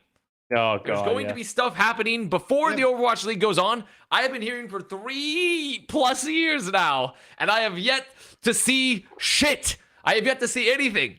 This is a cry into the void for those. You know who I'm talking. There's one person in particular I'm talking to, and he knows. Yeah, we know that. There's one person in particular I'm talking to.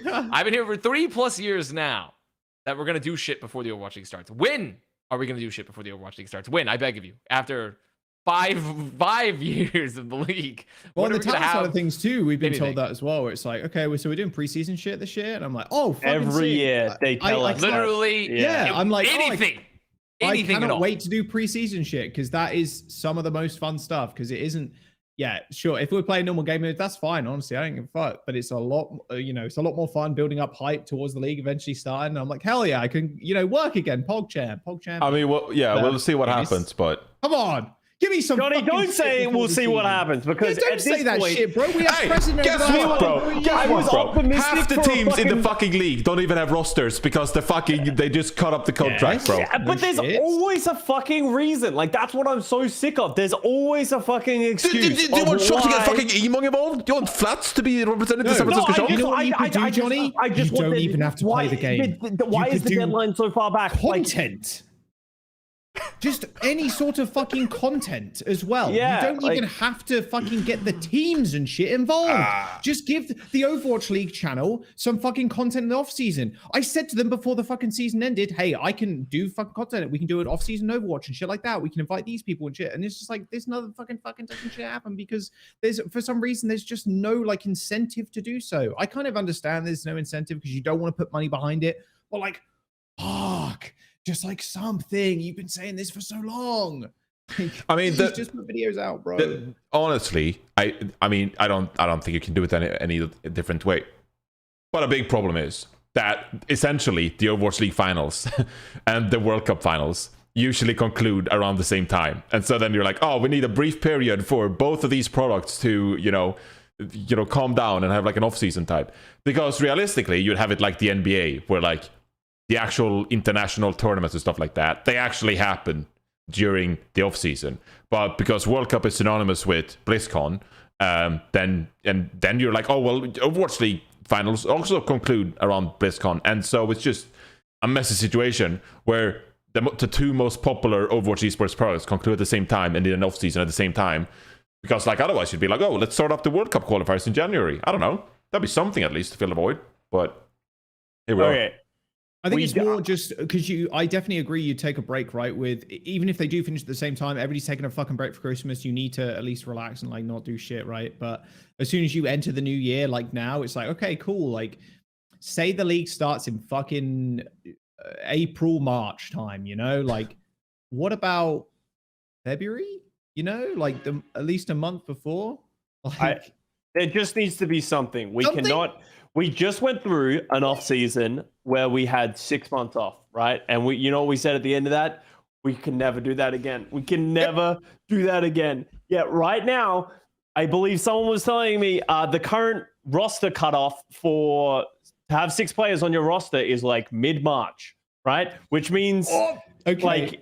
I'm not 100% sure on this because this is like from Liz, who was in my chat. It was like mid-March when you need 6 players, which would make the assumption that the league doesn't start until at least mid-March, which means we are at least, this offseason is about 5 months. Just at least. It is too damn fucking long to run a league for only half of the season.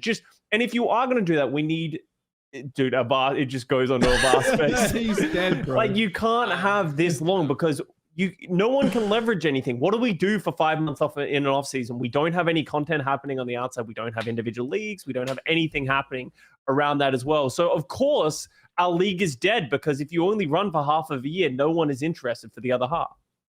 YouTube content.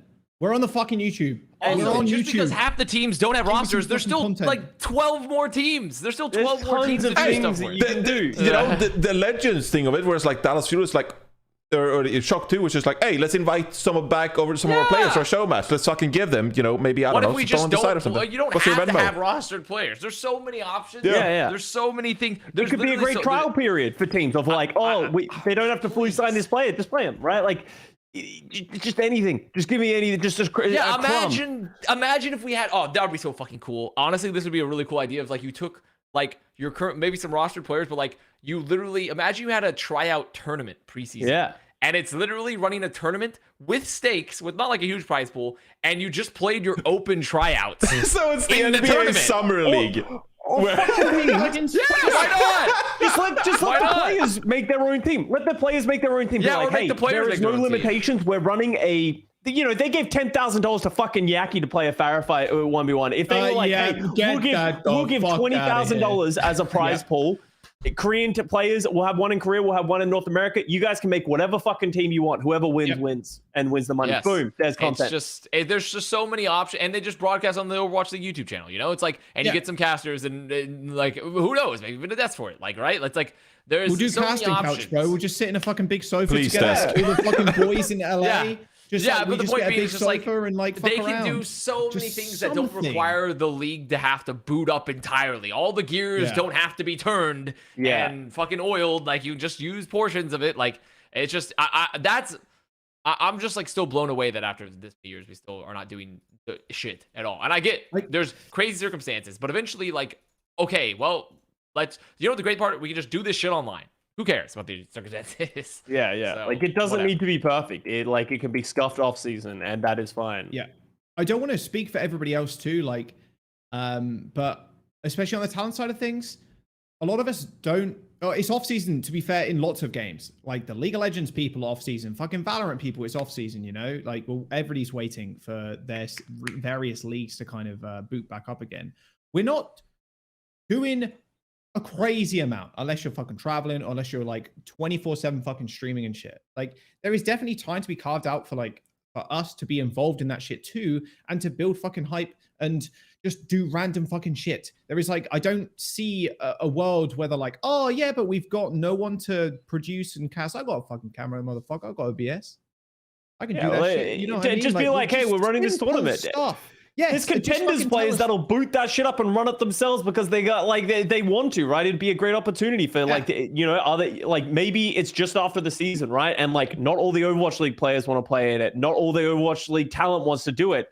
That is a great opportunity to rise up, these other talent or players in like the lower, like tier 2 scene. Like, I don't know. As I said, it just feels like I'm living on a fucking island screaming out for help just year after year. And every year, some fucking little man with a beard wearing a hoodie tells me this off season is going to be different. And it just isn't. So Matt, I'm coming for you. Hear me out. His name. Ladies and gentlemen, the face of North American Overwatch League. Oh my god! It's tweeting These are about really DoorDash bike They are streams. so good. The face so funny. of NA Overwatch League. That's so fucking funny. Dante's off-season adventure. He's has off the made me goop, laugh. bro. Dude, yeah, I love it. I love Talking it. about sad tweeting. Dante's not even sad tweeting. It's like Existential tweeting. Bro, I mean, look, we've all had the thought, right? I mean, maybe not Avast because he has a full-time job, but we've all had the thought, right? Maybe this is the year I start The Uber. only reason I have a full-time job is because of that thought. That's the only reason I have a full-time job is because of that same exact thought sitting there. Fucking, will I get to live this year? And I've said I had enough. So yes, yes, the three of us on the left side of the screen. Are we going to be able to eat food next year? Off Please keep watching Plat when chat. do I get Please paid again? When do download. I get paid again? paid Is the question I ask every year. Oh, I can't wait for my $150 from Twitch every month. Is that going to sustain my my rent? I'm sure that'll cover my wedding coming up. Yeah, exactly. Oh boy, Fuck it's me. You know- I will. What else productive, by the way, do we need to add to this conversation about San Francisco? Oh shit! I was going to say like another small idea that I really love actually from Flowers in League, and I'm not sure if the players are down for this because I don't know about Connor's got more experience in this kind of shit. I guess Custa too in a way, right? But motherfucker they do in-houses, which looks so fucking sick, and Flowers just fucking sits in the lobby. In-houses don't exist dreaming that anymore shit. in Overwatch. Yeah, it's like that is another very cool idea. Obviously, that very much heavily relies on the players doing that stuff, but in-houses with just like team players from LCS and Holy fuck, dude. or whatever. That would be fun fucking content as well. That the league could also Overwatch be in-houses. tangentially- Guys, Yeah, dude. what do we... Holy, Custa's been through the problem ringer is- on this one. Well, yeah. The problem is In-houses are- no one wants to run it. They've been let me speak to this because it's been I get attempted that, to be yeah. done, and I think it got done actually quite well, not publicly in the most recent offseason because there was nothing going on, and like they were playing Overwatch 2 beta and stuff like that. But the problem that always exists, and I can speak to this from what happened, is someone decides to run it, right? All the Overwatch League players are super interested off the rip. You get lots of things going, but you can only really have 10. Maybe you can have 2 games going on at once. But then people start to lose interest because people don't always want to do that every single day. So then you have to start filling with, okay, well, we'll just go down to contenders, right? Then you run contenders. So then every contenders player wants to join, right? Which then reduces the quality of those matches, right? Which then disincentivizes Overwatch League players to play it as much. And then all of a sudden you got content creators. Well, back in the day, you have content creators who are like, I want to get in on these, right?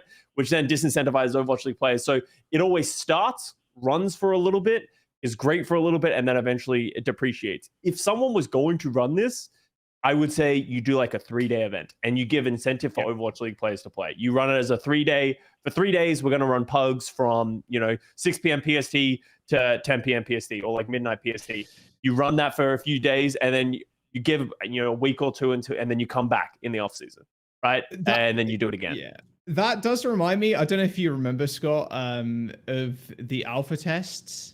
When the alpha was out, dude, I don't know who the fuck it was. I shouldn't say a name anyway, but like one player in the OC was like, "Yo, support players, queue up, please, please queue up, please, support players, you got a queue, bro." And it's like the DPS and tank players are like, "Supports, get the fuck online, please queue, like, please come online. There is no supports in the queue right now. We can't play quick." But then it's like, what do you want us to do? What you want us to just show up and then be like, "I'm in danger," and just get run over by the DPS and tanks? Like, no, like Overwatch League DPS players, like, oh my god, that shit was just funny, and that kind of, I guess, it's. In a way, it disincentivizes people to queue up, or like in this instance, what we're talking about, pugs, and play that. I understand the limitations, but there is still some sort of, again, this can be worked in with the Overwatch League too. If there's in-house pugs of various small little fucking teams that the Overwatch League teams made up of maybe certain contenders players that then could be streamed and casted over. There was what you just fucked up, Jack. You said certain contenders players. You can't invite some without inviting the others. Without all of them, yeah. Well, you've got to cast the net as wide as possible in a way, but like ideally it's like mainly Overwatch League players to like build that kind of hype. But yes, this shit's going to be impossible. It's not going to happen, but at least put videos out on the YouTube channel. There's a lot of drama that comes from it. That's the problem. Yes. And no one wants to be the totally person who is the focal point of that drama and want to deal with running that shit. Cool idea and concept. Because people exist, it's not going to. There need to be official tournaments, like officially sponsored, branded, admin tournaments. of some kind, tournaments. of some nature. That's yes, all you're that's leveraging needed. All the that's Overwatch needed. brands. Literally all that's needed is tournaments. That's it. That's all that's needed. We turn this into a fucking discussion about pugs and It's been a all long the off shit. season. What do you want to talk about? We're gonna blow everything we need to talk about. We still have like a lot of. Technically, we still have more I haven't topics, looked but at the it's list. All right, are we gonna wrap up? talk Scott, I mean, Connor's fucking, you know, he's Yeah, got- Connor's No, got we don't real have to job wrap go up. do. I'm just You saying. know? I'm just saying know. we're rehashing. Mr. You know what it is? Full-time. I'm essentially just getting 2018 like deja vu. I'm back, memento, pugs in houses. Like I'm literally just some of this old shit is like preseason. Preseason, like I'm literally me in the I'm the weekend running through the fucking mirror maze again, running again, because all this shit I've heard so many different times, and I'm still just like, how are we still here? How have we gone nowhere, like at all? And all this time, how's nothing's changed, huh? The more it changes, the more it stays the same. We're rebranding during the off-season to therapy chat. And that, we're changing the colors to blue, just like Joel said at the start of the episode. Actually, was that in the pre-recording? Yeah, no, that was in the That was in recording. the We didn't press go. Yeah, live. it's We're funny, changing the yeah, colors, pre-recorded. everybody, to blue. That was in the test recording. Yeah. Yeah. It's probably hidden somewhere. Anyway, before the fucking Dallas Fuel fans have like an aneurysm and they just like go out into the society and tear the structure of our living apart, we gotta talk about the Dallas Fuel. Holy shit, they've been losing it in the YouTube chat for like the past 10 minutes. Just like, please talk about Dallas, please talk about the Fuel. And all right. See, that's what I was trying to get us moving along to, because I know there's fans. The Fuel fans have had a rough offseason, and we're sitting here just like, oh, let's talk about Shock. Okay, now do not talk about Fuel at all. Let's do a sidebar Because for Dallas 30 fans minutes. hate us because we do this all the time. Because we have done, and it's not intentional. We don't do this intentionally, but we absolutely do. Something about our I've conversations. started the way doing they're it structured, intentionally. I'm We gonna be run honest. over Dallas Fuel like topics, and like Fuel fans get so It fucking happened mad. once. It happened once, okay? It happened once after the fucking, was it Toronto? The fucking Toronto line? It happened once, Yeah, okay? when they won. And since then, the Dallas Fuel fans are just like, oh, Plat chat. They just hate Dallas. They never want to talk about Dallas. I don't know. All right, here you fucking go. Dallas Fuel. They re-signed Coach Rush. They also signed back Ederson, Hanbin, and Sparkle. So they got a bit of a decent core going from last year, and then we'll get to the support later. But starting off with last year's core, re-signing Coach Rush, of course, this is what we wanted to see, right? It's a return of the team that just won the championship. And even though it might not be a one-to-one team, rarely in any sport, it's a one-to-one team, all right? But we actually get to kind of see the Dallas Fuel run it back with this core. So signing, Hanbin is going to be huge for the tank role. But also interesting that they signed back Edison and Sparkle in that regard to be your two initial damage players. What do we think about the initial four here signed when it comes to the tank and damage role? A picturesque Dallas landscape with Rush, Edison, and Hanbin Sparkle looking over the rest of the city. I think this is fucking sick. Especially with Rush staying on, I think it's even better because regardless of the players that are going to get picked up, I think Rush's coaching has proved like not only in like contenders but in the Overwatch League exceptional. He's definitely one of the better coaches in. Says that fucking wearing a Fuel hoodie, by the way. But he's definitely been one of the best coaches we've had in the league, I think. And when it comes to a core of players that not only enjoy working with Rush but have like benefited from his coaching over the last few years, I think Ben Edison and Sparkle. Yeah, it kind of sucks that we couldn't keep the backline, right? Or you couldn't keep the backline, but Or Phyllis. whatever player comes, or Phyllis, yeah, sorry. Whatever players come in, obviously we do have names now. I think are going to be near that level at least halfway through the year. To expect of Fielder and Shio. I'm pretty fucking hyped that Dallas Fuel ended up keeping these four because it very much seemed like in the offset that entire team was gone. So Yeah. having felt like- four is sick. That's fucking awesome because everybody was panicking. Hastro fucking lifts the trophy and says, "Oh yeah, you're all fucked. See ya. You know, pack your fucking bags on Monday. Get out of the office." Like, I'm so happy we're seeing this, and I think I reiterate this every single fucking episode when there's big team changes. I'm just so for teams keeping at least a core of players going into the next year and coaching stuff going into the next year because we talked about this at the start of the episode, fucking identity of teams. And this is the identity of this team right now is Rush, is Sparkle, and Hanbin, Edison. I think that's fan-fucking-tastic that they re-sign. Yeah, I agree. I Thoughts on think that? I like, I every time I've doubted Sparkle, he's bounced back. I think we all agree that Harbin's one of the best tanks to ever play the game. Edison, there was a lot of question marks going into the 2022 season for Edison.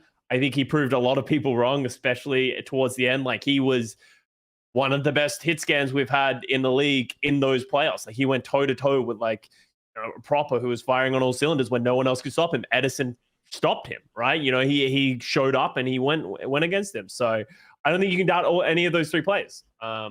I agree. I think the backline is really the big question mark for this team, but also how are they going to fill out this roster around this as well? Sparkle and Edison both have very interesting hero pools, it feels like. So we'll see how. I think they definitely need a third DPS. I could see them gambling on Hanbin and just be like, good luck, Hanbin, play it all.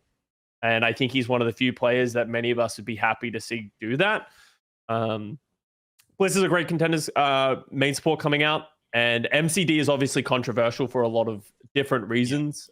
There's been a lot of back and forth, but I don't know if you want me to jump into that. No, yeah, let's hold off on the support a little bit. So we had the conversation earlier with Shock. They had 2 damage players, and you of course mentioned that, Edison and Sparkle. It's not exactly streamlined and clear like what their hero pools exactly are, and like, do you need a third or a fourth damage player? So what would you see like to add to this? Would you see like a star player, kind of like another flex player? Like, would you see Doha re-signed? I think that you can say that Gurio was kind of like a failed experiment in that they tried to implement Gurio all the time, but he just wasn't effective. He didn't just get the job done, and you needed someone with maybe more confidence and more proactiveness to actually find opening pick, stuff like that. So maybe you'll even see some kind of like contenders player being picked up for this team, because Rush, it wouldn't surprise me if he's got his pulse on the Korean contenders and finds like a good young young player to kind of like explore, similar to Gurio in that kind of way. Well, who would you like to see to round out this core of damage players? I think you have your hard hit scan kind of covered. I'd say that you could arguably still say that you could get a harder hit scan than Edison, but personally, I think Edison, you should have faith in him at this point. Yeah. Realistically, you kind of just need like another flex like player. Like, Sparkle can cover projectiles pretty well. It can cover Tracer, but like, you'd probably just get another flex. A hard Tracer player. Yeah, you could get a hard Tracer. You got Edison Sparkle though. Yeah, I actually like Sparkle Tracer these days. Like, I think it's actually quite good. I don't think it's bad. Yeah, I don't think you need a Tracer player with Sparkle on the roster. I would say a hard hit scan more. Really? You think a hard hit scan still? I think you play Edison Sparkle most of the time, but I think Widowmaker, like, that's one thing we haven't seen from Edison, and that's maybe that's why they picked up Gurio to begin with, is because Edison's not comfortable with that. Like, have we ever seen Edison play Widowmaker? I'm trying to think back to GC Busan. Yeah. Yes. Which, by the way, holy shit, what a come up story! Fucking Edison coming into the league. GC, what a shit team. Jesus Christ. GC Busan, he was like the only good player on that team, and like coming like 13th and 14th in Korean contenders, and like even before that as well. And Edison, the come up to a championship level team. I think Edison is one of the better stories over the last few years of like players. People doubted him. They did. They really did. Not me though. Check the mods. Check the mods. No, legitimately check the mods. That was the old. In our defense, we watched him for a very long time. He was good in 2020 or 2019, and then he just sort of disappeared for a couple of years, took a vacation. But you can't disagree that he's back. This is a Plat chat certified cashing in my smug bucks moment. Yeah. So cashing in my smug bucks moment here. So, and much the same way, I know we don't want to, but I think. Realistically, technically, if you look at their roster, it's like, also they got rid of Doha now, and I'm gonna be honest, love Doha, great player. Thank fucking God he's off this roster. Yes, thank fucking God he's off this roster. I know Dallas fans are like sad, but I agree. I agree. It made no sense. It's not, because like, you had to choose Sparkle or Doha. Yeah, you had to choose. You had to make a choice, and obviously with how Sparkle has been like key and central and learn Tracer, you're gonna keep Sparkle. But like, you could not continue to have these two players on the same roster anymore. It was Rush. You had to let go one of your two favorites. You can only keep one. It's like going to the fucking store. It's like, okay, you can only choose one bag of chips. Which one do you want, Rush? And like, you chose the Sparkle bag, because like, you can't take both. It's too fucking much. You can't have Doha as well. So I'm glad Doha's off this roster. I'm hoping Doha can find another team where he can play consistently again, because he's a great player. And him being stuck in Fuel was just like the most monkey paw thing ever to see him in the league, because he just did not make any goddamn sense for when you also had Sparkle on this team. It would make sense if Doa was a hyperflex, because then it's like, okay, like you have someone else to fill in gaps when necessary, but he wasn't. So they need someone that's going to fill in some gaps. Only better hero was Sombra over Sparkle. Yeah. Yeah. That's So I don't know. I still very minor comparatively. You know, there's been some rumors about Hisu already, but is this potential a Hisu destination right here, or someone like even I like kind of like the Toronto players in that regard, like someone like Finale maybe. I mean, Hisu would be a great hit scan pick. Great hit scan pick for this team. I don't really know if it's like I mean, I guess if you're thinking Widow, like Hisu could. But you feel like Edison kind of like fills most of that role already. I personally feel Edison covers most. The only thing I don't know for sure, because I can't remember how much I've seen of, is Widow. That's the one thing I know. But every other hit scan, I feel confident Edison covers. Oh my god. 100%. Yo. All right. Okay, here we go. The secret ingredient. If Coach Rush is really cooking, all right, his biggest kind of like revitalizing of a career to date, all right, are you ready? Assassin No. on this team. Assassin? Does Assassin for what role? Like, What does Assassin mostly a flex play? player? He's a flex player. He's a flex. I'd say you get a hit scan over Assassin. I mean, but like the thing is, you don't need the roles that you most need. You don't need flex players because you would feel confident generally in that Sparkle could play flex, unless you're ever predicting a double flex meta. Which is there's no way we have so seldom. We're so seldom that more happens. likely to have a double hit scan meta, like long range hit scan, than we will a double flex very meta. seldom, especially because like the only times that generally occurs is like when Hanzo is also meta, but Hanzo at this point is essentially a hit scan. Like Hanzo's not even really a projectile role, because like double projectile metas in general, you need like a lot of pocket and heals for that projectile player. So it's hard to run two traditionally. So like I don't think that like there's gonna be any option for that. Like what do you think fills in? What do you think Assassin fills in other than just I'm gonna be flex, honest. or you like Assassin? You guys and also like the chat currently, they're trying to figure out this puzzle, and they're just like making the hero pool calculations, and they're just like, oh, this team needs a hit scan player, oh, this team needs a flex player. Honestly, I think they could kind of like go either way. Like, I don't think it's as straightforward, because you can have Sparkle play like Tracer, but also Projectile. Hell, even like fucking Sojourn if you need be. And like Edison can also play Tracer, can play Hit Scan. I'd even trust Edison to like flex over. Didn't he play like fucking Genji for like a map or something like that? Like to end the season or something like that? So like, I actually feel quite comfortable with Edison and Sparkle as like sort of a duo to complement each other. So the third one, I think it could go like all kinds of ways. I think the most important aspects in that regard is like, it's someone who fits the team, that Coach Rush enjoys coaching, and just like sort of makes sense to bring in a new play style, or a new kind of like set of hero pool, or a way to like make the roster work. Like, I don't think it's as straightforward as like this team needs a hit scan or this team needs a flex player.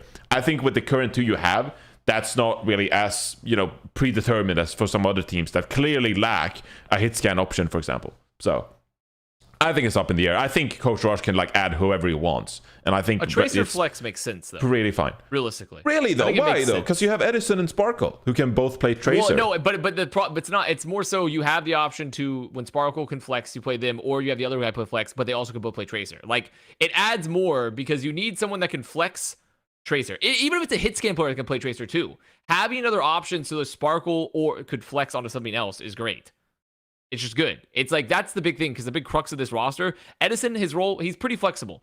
Sparkle, his role is also pretty flexible, but it's Tracer flex heroes, right? Like projectile heroes. Like, I think something that allows one of those players to not have to play Tracer, or to be able to like flex onto Venom, or to even maybe to like, I mean, Venom could work, but I'd want someone more flexible than Venom, right? Like, I just want someone more flexible. I mean, Finale would be potentially one of those players, because I think he can play stuff other than Tracer. Yeah. But like, I don't know.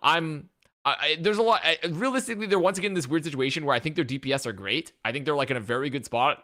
It's just, you would still maybe like to see a little bit more options if possible when necessary. But the problem is, like, Edison's really fucking good. Don't want to take him out. Sparkle's really fucking good, and he's like a central component of the team. And like, even though I think all of his roles, including Tracer, are now really great, it's still like, do you want extra flexibility? I don't know. I mean, you could argue another flex support player to have a double flex meta, since Bliss MCD can't cover that necessarily. Yeah. I think I'd rather take a DPS still. You probably want both. I'm firmly in the trench of like, please get 3 damage players and 3 support players. Yeah. And 2 tank players. Like, it's just going to make things easier. Sense. Yeah. Yes. I don't think the teams will want to expand that hard though. You don't want to become the spark, bro. Yeah, we're just dropping names now, but Chad is very much want to see Yaki going somewhere, whether it's Clouds or Dallas. There has been a rumor that just dropped. Just there dropped? has been a rumor that just dropped about Yaki going to Gladiators. Fresh off the press of unverified accounts. Gladiators. Unverified accounts, fresh off the presses of not just unverified accounts supposedly run by like 4 to 5 plus people. So, you know, one. yeah. Interesting. So that'd be a sight to behold. Kind of makes sense, I guess, but you know, before we get there, I feel like, you know, I think we'd all kind of like to see Hanvin see if he can pull off this solo tank role, as Custa mentioned earlier. But, you know, there is the added question of like, hey, does this team actually need a main tank? Because Fearless made a tremendous difference in the playoffs when he came in and played Winston at probably like the best level in the entire league, right? So this team, if any team, knows how important it is to have like a main tank specialist. So maybe this is something we want to bring in. But let's move on to the supports of this team. MCD and Bliss replacing Fielder and Geo for this team. MCD, of course, very controversial given some of his xenophobic statements in the past, you know, that incident. But seems to be some statements recently, some opinions flying around that actually MCD, lots of potential. Why didn't we see it? Why didn't we talk about it before? Come on, guys. People are sleeping on MCD. Is that true, or are we kind of like just overreacting because he got signed to the Dallas Fuel? I mean, I literally made this point last episode. How I thought MCD was pretty decent still, despite the power of very much, you know, what I think the Reddit name, it's like much Chinese discrimination. Despite that, I do think that his overall ability is not bad. Like he's a pretty solid player. Like overall, he's a very solid player. And personally, I think we've seen Rush mold players like that into the like to be extremely good as well. Like to take them above heights of what we expected potentially in a system like that. So, and Bliss is apparently some people I think are kind of off the goop. I've heard some people say Bliss is better than like Geo coming in. I wouldn't say like, that. whoa. I think he's a hot prospect, but I wouldn't say he's better than. Yeah, Geo. some people are saying like Bliss is going to be better than Geo. I'm like, okay, that seems fucking crazy, but like, sure, but it's not impossible per se. But MCD is a solid player. I don't necessarily know if like I literally already made the point that I think we were slightly underrating him, but I still don't know if he's going to be as good as Fielder. A lot of people are like, well, no one thought Fielder was that good. It's like, well, I still thought Fielder was pretty good coming into the league. So, and also like, especially once he came off his like once he came off his hot streak. So I don't know. I think this backline can still work. I just don't know if they're gonna be able to come with double flex. I think it comes down to Rush and who Rush is comfortable with, as I think it was Johnny who said that. It's like, I think just having that confidence in a player, you know, he's coming from Element Mystic. I don't know how much crossover there should be some crossover with the Element Mystic that Rush had with MCD, maybe a relationship in the past. So I think if Rush is confident in that, then all the power to him. You know, Rush has shown the ability to turn many players who other people didn't want or couldn't get value out of and made them very, very strong and made them very, very good. So I personally don't think we've seen anything from MCD in the league that makes him a standout player. And my reaction, I think, with a lot of other people was that if you're the Dallas Fuel, you're wanting to win a championship, again, they obviously have a bunch of great rosters. Is MCD the best player you could have gotten on the market, especially when you have a player like Violet potentially out there, right? If he's not going to be with the Shock. Violet to Dallas, that would... Yeah, but maybe Rush doesn't want Violet because, you know, Violet has been known to have, you know, negative, you know, I don't even know how to say it, negative stigma around him and his, like the way Very he works within the team. Passionate. Passionate is a great word to use, right? So maybe Rush doesn't want to deal with that. Maybe Rush prefers, you know, having that team culture. London Spitfire just showed how far a team culture can go. So I think it's very hard for us as the public to judge. And you know, my thing I think is going to happen now, especially after Dante makes a tweet, is everyone's just going to come in to defend MCD. When the reality is, I don't think anyone knows exactly how he's going to perform. Or the big question I have is how much of Dallas Fuel's power from this year came from the backline of like Fielder has been that guy for them for such a long time. obviously the main sport has changed, but I don't know. I think they'll still be good. I think they're, with this roster, easily top 5. Like, I think they're in the rosters of, top 5 rosters on paper. Do I think they can win a championship with the other teams right now? I think if they do, Rush is the best coach to ever coach the game, in my opinion. I think I would put him above Krusty at that point. So, let's see if he can do it again. And it's definitely a downgrade to start off with, right? With Bliss and MCD. Yeah. It's how that pans out. And that's the kind of big question. I think, do we know the format for next year? We know nothing about next year. Okay, so I'm going to take the format from last year and go with that. By the second tournament, I would say, we will know close to the full strength of the Dallas Fuel with this roster. Right now, obviously, if they pick up another flex support, or they pick up another support, or whatever the fuck, or they pick another DPS, obviously we don't know that yet. But like right now, on paper, by the second tournament, I think we'll know if this team is championship winning level again. Like, I really do think Bliss is good. I think he's a hot prospect coming out of contenders. Not MCD is a step down from Fielder for sure, but not sure how that'll end up panning out. Will MCD like step up like big time? Not sure. Because remember, Fielder's a fucking nutcase.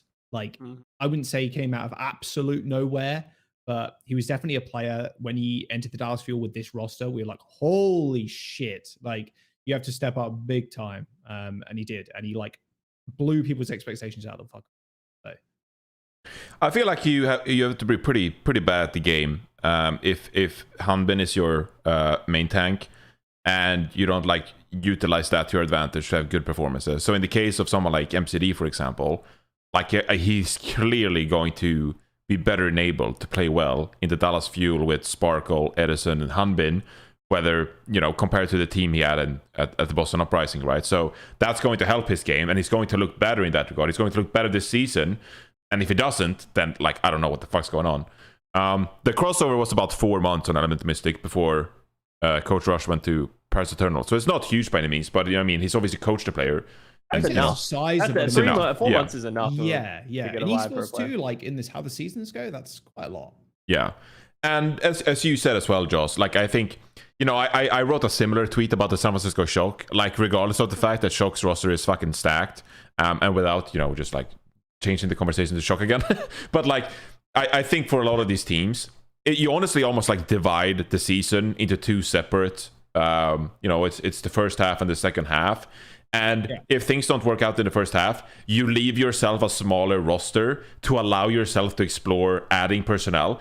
Someone like Striker for Shock made a huge difference in the second half, and especially in the playoffs, right? Other teams as well, like signing crucial component to their teams in the second half. If you just go off the bat and you sign like a 10-man roster, you're kind of like pigeonholing yourself. You're not allowing yourself to like really make the most of that roster as the season progresses, and you have more material, you have more data points, you have more information about your roster and what you lack and what you need. And so I think there's going to be something similar with the Dallas Fuel this year, where it's like, hey, if we need a certain third support player, a third or even fourth damage player, maybe we do need a main tank. Like they'll sign that like beginning of like stage 3, and I don't think they're stressing out too much, because as we've seen, even like this past year, the LA Gladiators dominant in the first half, one stage 1, one stage 2. At the end of the day, you want to win the championship, and I think if you look at the Gladiators, yeah, they're probably happy at the fact that they won 2 stages. But they're probably salty as fuck that they had a massive disappointment in the playoffs. And ultimately, that is what matters. So, maybe that's a bit of a flawed kind of like value proposition we have about the league. Like maybe people should put more emphasis on the stages. But as it stands, the championship is the big thing that really matters for these teams. And so whether you're great in stage 1, whether you're great in stage 2, kind of secondary as long as you qualify for the playoffs, and then you're really able to kick things into gear come the playoffs themselves. So I think for Dallas Fuel, they are in no rush, no pun intended, to actually like start off in like a 10-0 win streak. Like that's not what matters to them. They want to be great at the end of the year. And so maybe MCD will be that for this team, or maybe they'll pick up a third flex support, or maybe they'll go in a different direction. We don't know that yet. So things are TBD about the Dallas Fuel. Was that enough Dallas Fuel for the people? Did we satisfy the masses? Did we won the public over? Good. They look good, guys. They just need maybe a couple more pieces. But like there's nothing, it's not super catastrophe by any means for this team. Considering where we were like 2 weeks ago, you can't be upset. Yeah. What the fuck? Good. All Yeah, right. yeah. Try being Toronto. You know, that's all you guys need to know for a day. God damn. Well, I mean, we'll see about that. We'll see about. Well, they might be good trying. this year, Yeah, but maybe. that's what we say every year about Toronto, and that's the hard part about being a Toronto fan. Yeah. Talking about a tough fan base that hopefully won't have a sort of a time anymore. The Boston Uprising. They signed Twilight and Kalios. What the fuck, guys? Unbelievable. Where the fuck they finding this money? Yeah, Where the fuck are they finding it? Have they been like secretly fucking Maybe Huck's paying out been Connor getting for the paid last like 4 $500,000 fucking years for the last 3 years. into his fucking bank account? They check the fucking logs and they're like, holy shit, we've been paying fucking Avast like $100K a year, like from season I mean, 1. okay, even if that were the case, which by the way was definitely not as much. I made Obviously, yeah, not okay. close to that much that money. Even if they had paid me that much for every year, that would not have technically afforded all the players they wanted to pick up, right? Obviously not, but like, god damn, what the fuck? Like, I think we're misinterpreting it though. Wait, what? This has to be one of the greatest turnarounds in like a team history that we've had. I mean, okay, maybe Shanghai, right? Obviously, right? But holy mother of God, this is like unprecedented levels of like a big dick energy from the Boston Uprising. Like going from a roster that was, I'd say, fairly well put together some of the time, and like they've had some very good players on their team, like Striker, for example, right? But like, holy fucking shit, like a complete shift in like, okay, Boston, they're probably like mid, maybe they're a little bit lower than mid going into preseason rankings to it might be top 2. Like what the fuck? Where'd you find this fucking roster, Pre? Holy mother of God. Thank God APAC is a big question mark right now, because yeah, a miracle has just happened in front of us. Yeah. The roster is intimidating. Like, it's almost too much. It's almost like 2-star stuttered, and you're like, wait, what? Like, are you allowed to have this many great players? Like, how are these players going to gel? Are they just going to show up into a house in New England and be like, what's up, guys? Everything's cool. We love each other, and things are flawless. Like, how are the egos going to, like, gel together? There are so many questions with this team. It's honestly bonkers. It's nuts. I mean, just look at the support line. Lee Jagon is Sayaki Twilight. That's ridiculous. That is nasty as fuck lineup. And here's I think, honestly, I would not be surprised to see Twilight bench Izayaki this year. Ooh. Ooh. I mean, yeah. I mean, it's reasonable, but still, just saying that, it's this is a naturally spicy team.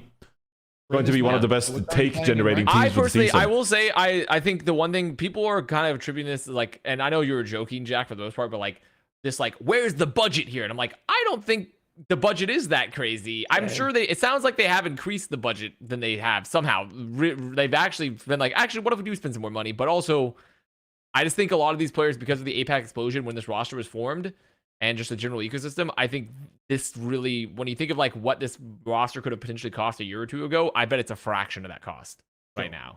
Yeah. I bet it's not the most, which to me is almost in a way, it is kind of impressive to me still, which is one thing Pre's always been great at, is like attracting talent. I think a lot of people are kind of like, this is definitely the most stacked roster he's ever built, but like putting up the other Justice rosters previously were very stacked with talent. He was good with attracting talent, even with larger budgets. Or not like huge budgets, but larger budgets, right? I think I'm impressive again that like he didn't necessarily. I doubt he had a humongous budget for this roster, but I'm so impressed he was able to get these players to come to the Boston Uprising. So yeah, I don't think this roster is actually like insane. Like we have millions of dollars type of budget roster. I just think that the ecosystem allows you to get players on the cheap right now. I just want to know how he convinced all of these players to come, right? Because like usually you need to sign one player and then he could be like, hey, we got Smurf, you should come play for my team. Like, who was the first player? Or was this like a bunch of these players came together and were like, hey, like maybe we can find something, and they worked out. I imagine Lee Jae-gong and Izayaki were probably like, they were the first pieces, and then like Smurf was like, yo, I'd go play for that, right? And stuff like that. Like, you cannot doubt the raw amount of historical talent that has existed on this roster. We got a bunch of rings. We got some, like, historically some of the best players. I can't shake Pre and the Washington Justice out of my mind when I look at this roster. And that is I think that's it. Maybe it's just the fact that Decay is on this roster. Like, just something just makes me nervous. And I agree, this is probably pretty firmly a top 5 team at least, right? I don't think we're going to have another one where they end up just being super mid unless the team implodes, which, you know, as much as it's a meme and that kind of stuff, with all the players on here, implosion is the most likely compared to all these other teams. I don't know. We'll see. I like that Dongsu's getting a shot as a head coach. I worked with him on Valiant, very smart guy. It'll be interesting to see how he handles the number of, as you said, egos and veteranship that exists on this team. But this is by far the best team to watch going into next season, just for sheer excitement. So I'm going to say this. I think I've just surrendered. I think I don't know if there's a word for this when you just like I forfeit to become a sheep of the Boston Uprising. I've just like what happened with the Washington Justice, what happened with that roster. I've just chosen to just forget it, to forget all about it, and I'm just going to become a fan of this team. I don't think it applies, or maybe it does, but I'm going to choose to think that it does not apply. And I'm just going to love watching this team. There's no risk of implosion. These are all fantastic players. Of course it's going to work. Of course it's going to work, Custa. Why would it work? They're all great players. They're super successful. There's always a risk of implosion. I completely surrendered all my skepticism and I've surrendered all my worries, and I'm just going to become the sheep that enjoys the Boston Uprising, and Pri is a genius for putting this roster together, and I'm just going to enjoy it. You know, guys, good luck, my friend. This is going to be a fucking treat. They're going to pop off. I refuse to become the skeptic that is going to every fucking week on this podcast just be like, oh, what about the Boston Uprising? You know, this could be the day Striker goes to the shock again. Who knows? Is the K going to fly out of the country? I'm not going to become that guy. I'm just going to, through and through, become a Boston Uprising fan and be like, holy fuck, this is one of the best rosters ever assembled. Pri is a genius. Until proven otherwise. I'm just going to enjoy it.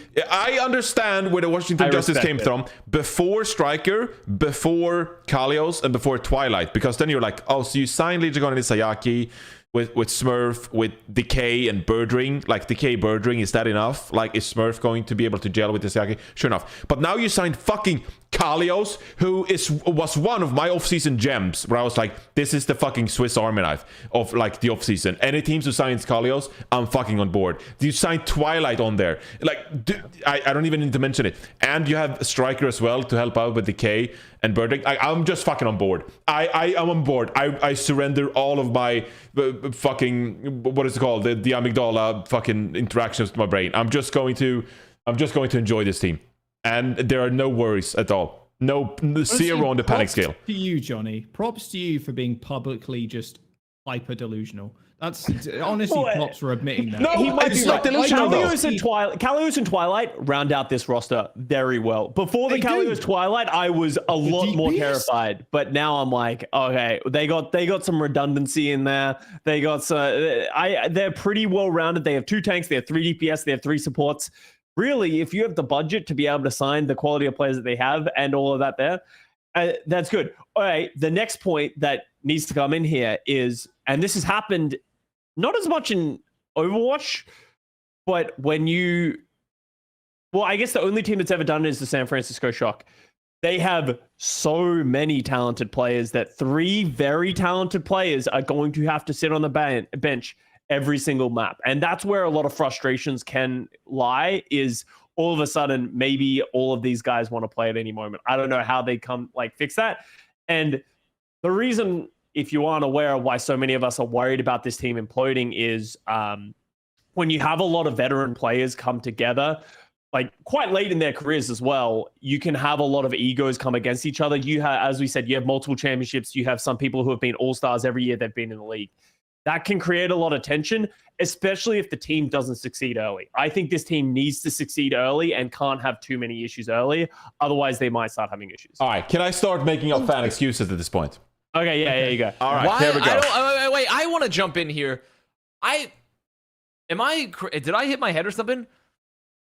Supreme's not coaching this team. Why the fuck are we pretending like this is the Justice curse anymore? Supreme's not coaching this team. He'll be an assistant Justice GM. curse. No, it's not. We're not saying it's that. I'm just saying it has a lot of the semblances of Washington, right? Like there are some pieces there, and yeah, like dude, it's just man, you just can't ignore the last couple of years of history, bro. Like I want to be on the Johnny train so fucking hard, but if I was to like full in support Boston this year, which I know a lot of people fucking were, there are a lot of Boston fans out there, and seeing this roster, I'd be like, hell, fuck yes, this is sick.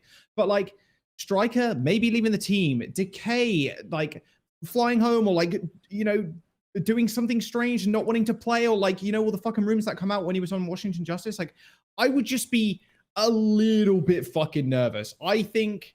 Well, like I said, I want to be on kind of Johnny's side of this thing, but I just find it so difficult to believe that something is just not going to happen. It's going to be fucking rosy until, grand finals, playoffs, they make it all the way there. Like, I just do. And what added on top of that was what Scott said. There's a lot of talent here. Those motherfuckers on the bench, they're going to want fucking playtime. And I think one of the least volatile members in that situation was like Twilight when he was coming into like Voscar Industries to play Ana. And when they needed him, he was probably one of the least volatile members, or like not volatile. No, but like, that's exactly it, Josh. That's exactly it. Problem. All right. What do you mean? What are you worrying about? Twilight, he's been in this situation before. He's been around the scene for ages now. San Francisco Shock. That was a team that won a championship. Dude, he's backing up Lee Jagon and Isayaki. Yeah, all right. Fucking beast. Okay, I'm not worried about Twilight. That's my point. I'm not fucking worried about him. I'm worried about the DPS. By all accounts, or a pretty biased account, Striker is like PMA now. He just needs to be peaceful. All right. He needs to fucking sing, songs and just be like a great fucking teammate. I don't like this narrative. I'm making it up. I am creating it as we go, Custa. I am peddling it. I was there when we heard that as well, okay? And there is a difference between coming into a team which you think you are, like, the Boston Uprising when he joined them last year. Let's all remember that, right? He joined a team where come on! You can't compare this team to last year. Be PMA. He just joined a championship title team in the San Francisco Shock late in the season. Of course I'm going to be PMA. He just got paired with one of the best players to ever touch the game. Like, of course he's going to be positive. It's a different scenario when you join a team and you have that expectation to be the guy compared to joining and just being like, oh yeah, I'm just happy to be here. He's just happy to be here. Decay, he doesn't even want to fucking play half the time. There's going to be no issue. It's like trying to figure out who are going to be the two damage players of this team. They'll fucking rotate, just wake up and be like, sorry, I don't want to play this hero. Go on. Yeah, no, you, go ahead, please. You play the game, sir. No, you. And it just, there's going to be the opposite of ego. There's just going to be, please let me sit the bench and be successful without me. I'm so excited to watch this team. I don't think any of us are right. But Kalios is just happy to be there. He's like, what am I doing here? I was on the Justice. I don't understand the narratives of this team. I'm going to be honest. I don't get the narratives. I don't see the Justice comparisons other than Pre and Supreme are like attached, but they're like... And Kalios and Decay. Yeah, but also like Kalios has been great. Decay, like we still don't know the truth about Decay. About like we still don't know the truth. We still don't know. Like honestly, I haven't literally from the grapevine. I've never heard anything talks about Decay other than this time in Fuel. When Justice, I never really knew if this was a Decay issue or like this was a weird Supreme issue, or like Decay and Supreme coming together, be like, Decay, I don't want to play this hero, and Supreme's like, okay, sure, we won't do this. Or like Supreme, I want you to do that. Like we really don't know exactly what's gone wrong with Decay specifically since like the Fuel, right? Like and Kalios is great. I honestly don't. I have like no trepidation about this roster. The thing I'm worried about at all, literally is Striker. That's it. I'm only worried about Striker. That's the only person I'm worried about. That's it.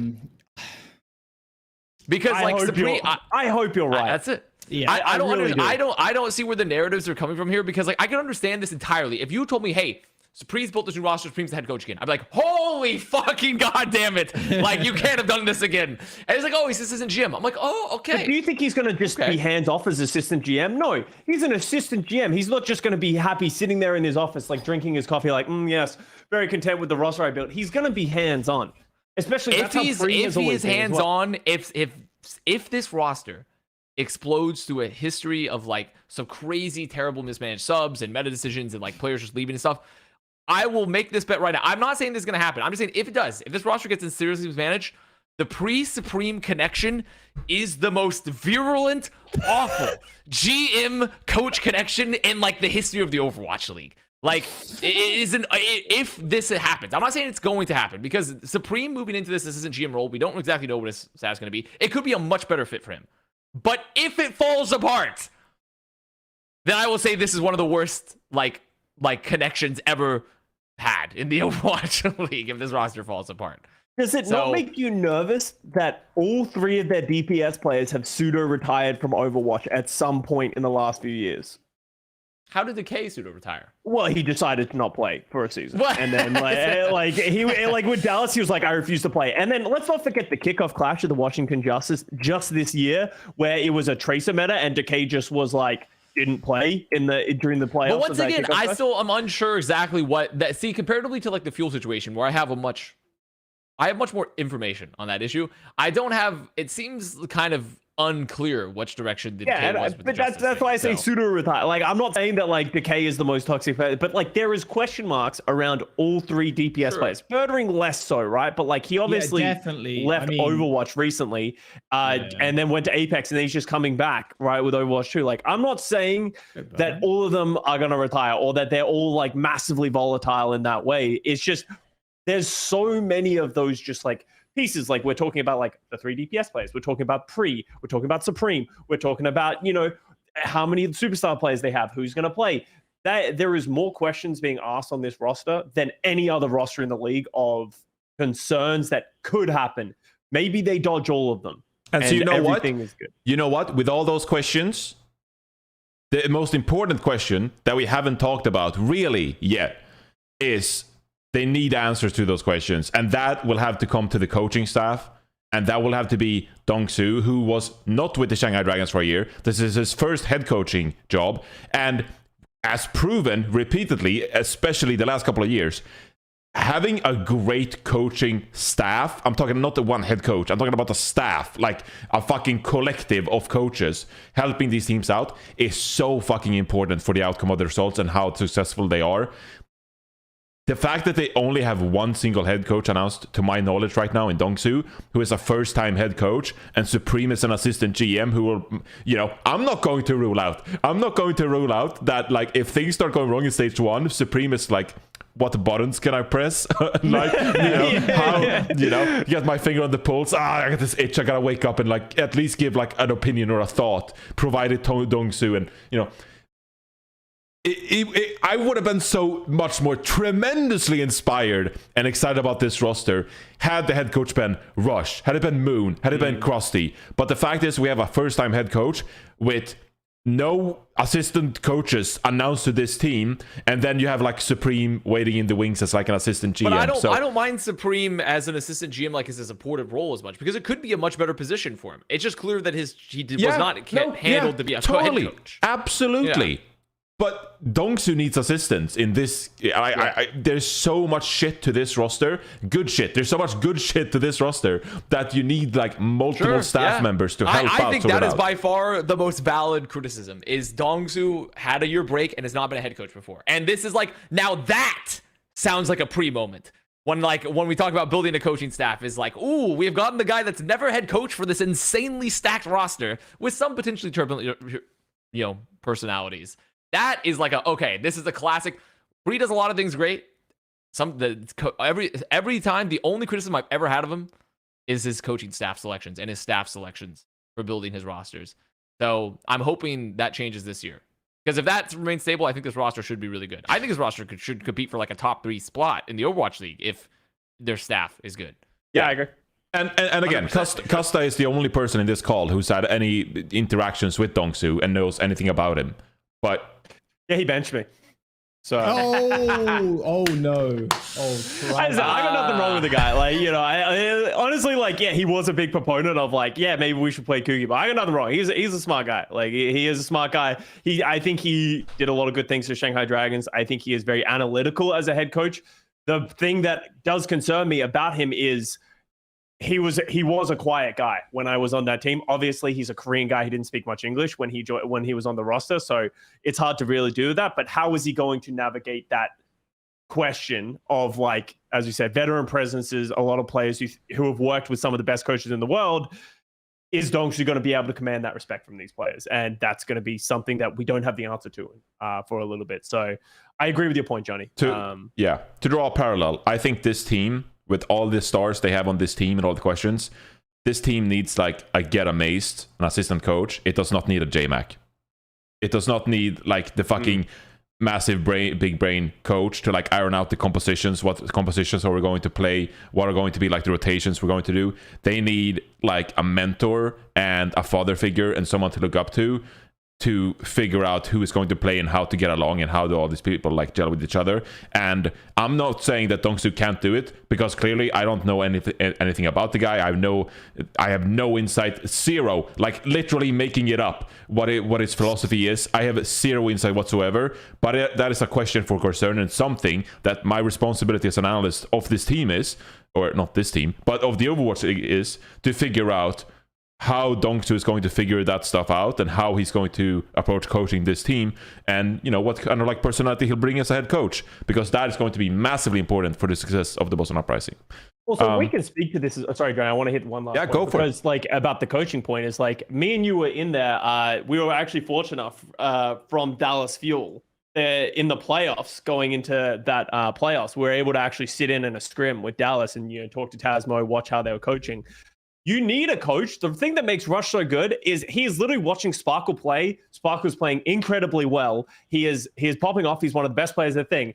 They finish that scrim or like they finish a map, Rush just tears into Sparkle. And Tasmo says he does that all the time. You need a head coach that's willing to tell these veteran players, these great players, that you can't do that. That shit's wrong. Or that's not thinking. That's Dongsu's job, right? He has to go against these players who are some of the best to ever play the game, and he needs to be willing to give them feedback, and those players need to be willing to take that feedback from him as well. And sometimes that won't even be like, hey, you messed up on this match, you shouldn't have done this on this match. Sometimes that will be like for like a stage or a two being like, sorry man, you're benched, but you have to believe in us, you have to believe in this team, and you have to stay motivated, and you have to practice, and you have to continue to be a part of this team.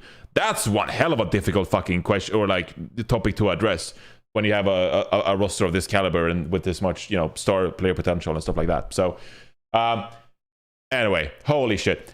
He did, sorry, just really quickly. Go for it. No, take your time, bro.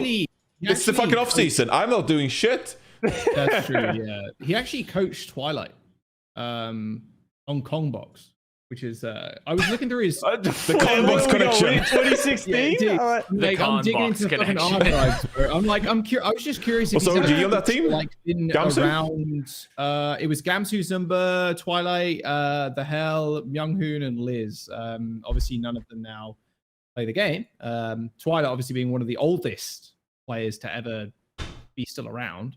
But yeah, I don't know. I just thought. No, not oldest. Sorry, he's been around for the longest. I didn't even know right. He's been around for the longest. He is 24 though. So yeah, actually, he might be one of the oldest players in the league. To be fair, God, hopefully not at 24.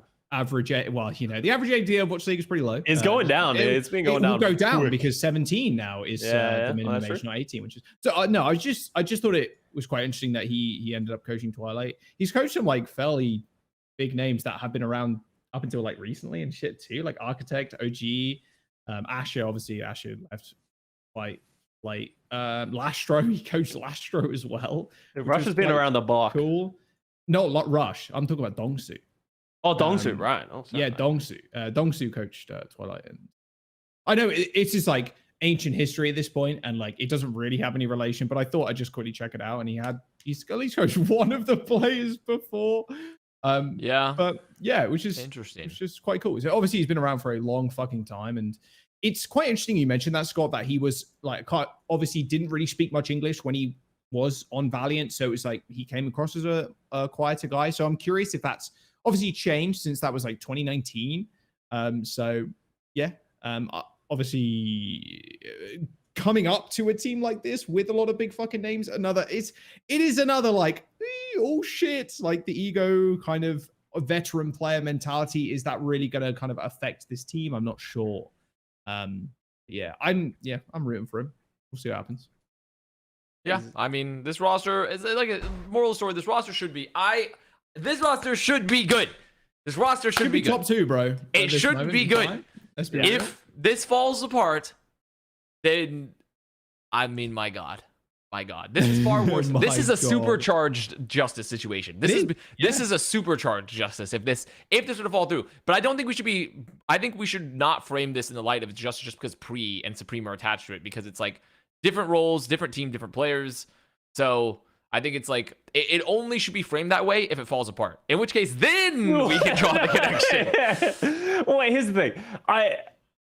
I agree that it's not the Washington Justice. It just like, I think the vibe, it's not even just the people involved, it's the vibes of like this roster on paper is theoretically incredible.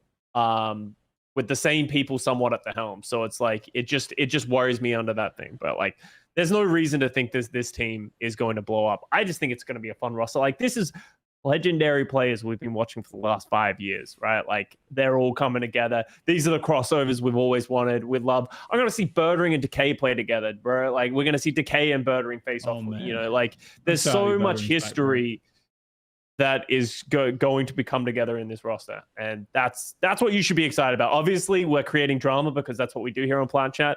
No analysis, just memes, speculation, and dumb stuff. But overall, regardless of whether you think it's going to be good or it's going to be bad, it's awesome for the league to have rosters like this. Yeah, It's true. I mean, it's a dream roster. It's a dream roster, and it's rare that we get these things. We had a few more topics lined up for the show, but we're starting to go long, so I think it's a long off season, so we'll save a couple of those topics for a later day, if that's fine with you guys. Yeah.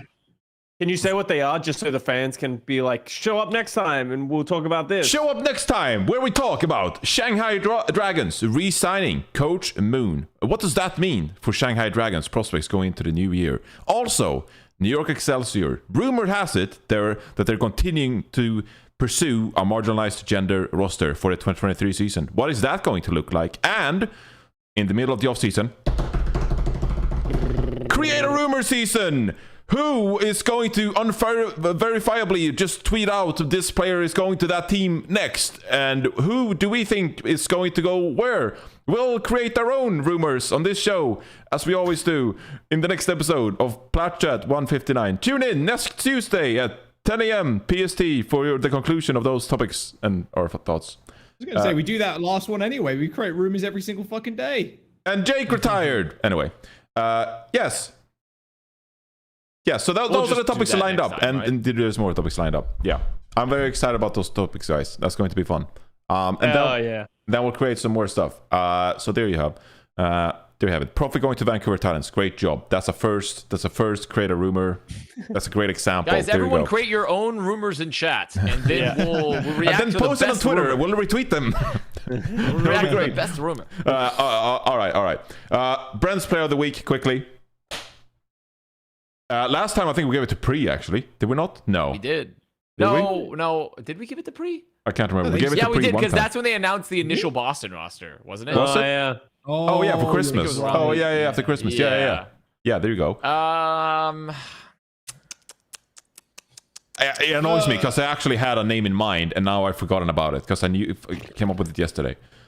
God damn it. I can't think We're of... not giving it to Jake, chat, just so you know that. We're not giving it to Jake. Listen, Jake, he's had enough. He's had his chance. Enough accolades in it. He's had his chance. He's done. I'm tired of this guy retiring, unretiring, casting, not casting. Okay, he's gonna have to pick a lane eventually. He needs to pick a lane before we can start getting awards again. Fuck, man, I don't know who would be a good player to pick. It has to be something fusion related, right? Fusion related. Okay. Fusion related. Yeah. Congrats. Can we give it to the logo designer of the Seoul Infernal? No. Oh. I don't think so. No. Bad Patmari? What? Congratulations to Bad Patmari for what? Killing the org. Killing the fusion. Oh, he did kill. That's true. I mean, yeah. They finally did it. They finally did it. Why not?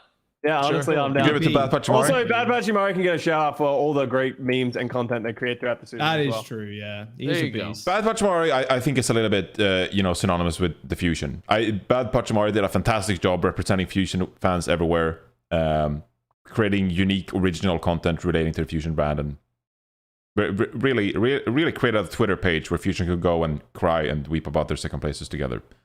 Did a fantastic job.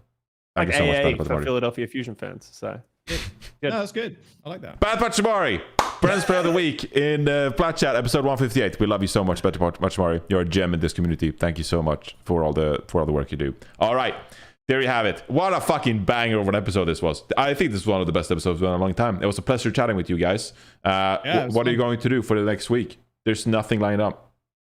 Hey, I have to work. there's only and one stream. thing I do every day, all day, and that's play ranked. Oh, Yo. me and Jaws, we have an open division Oh, yeah, team. I saw We're that, gonna yeah. pop Oh off. yeah, earnings Oh, check, there's an open baby. division team. Probably no scrims. We're just gonna jump in, Just fucking, we'll do completely it live. blind, and Let's just see how it goes. fucking rock and roll, dude. I can't wait to smack down some diamond teams that get rolled by contenders players. Yeah.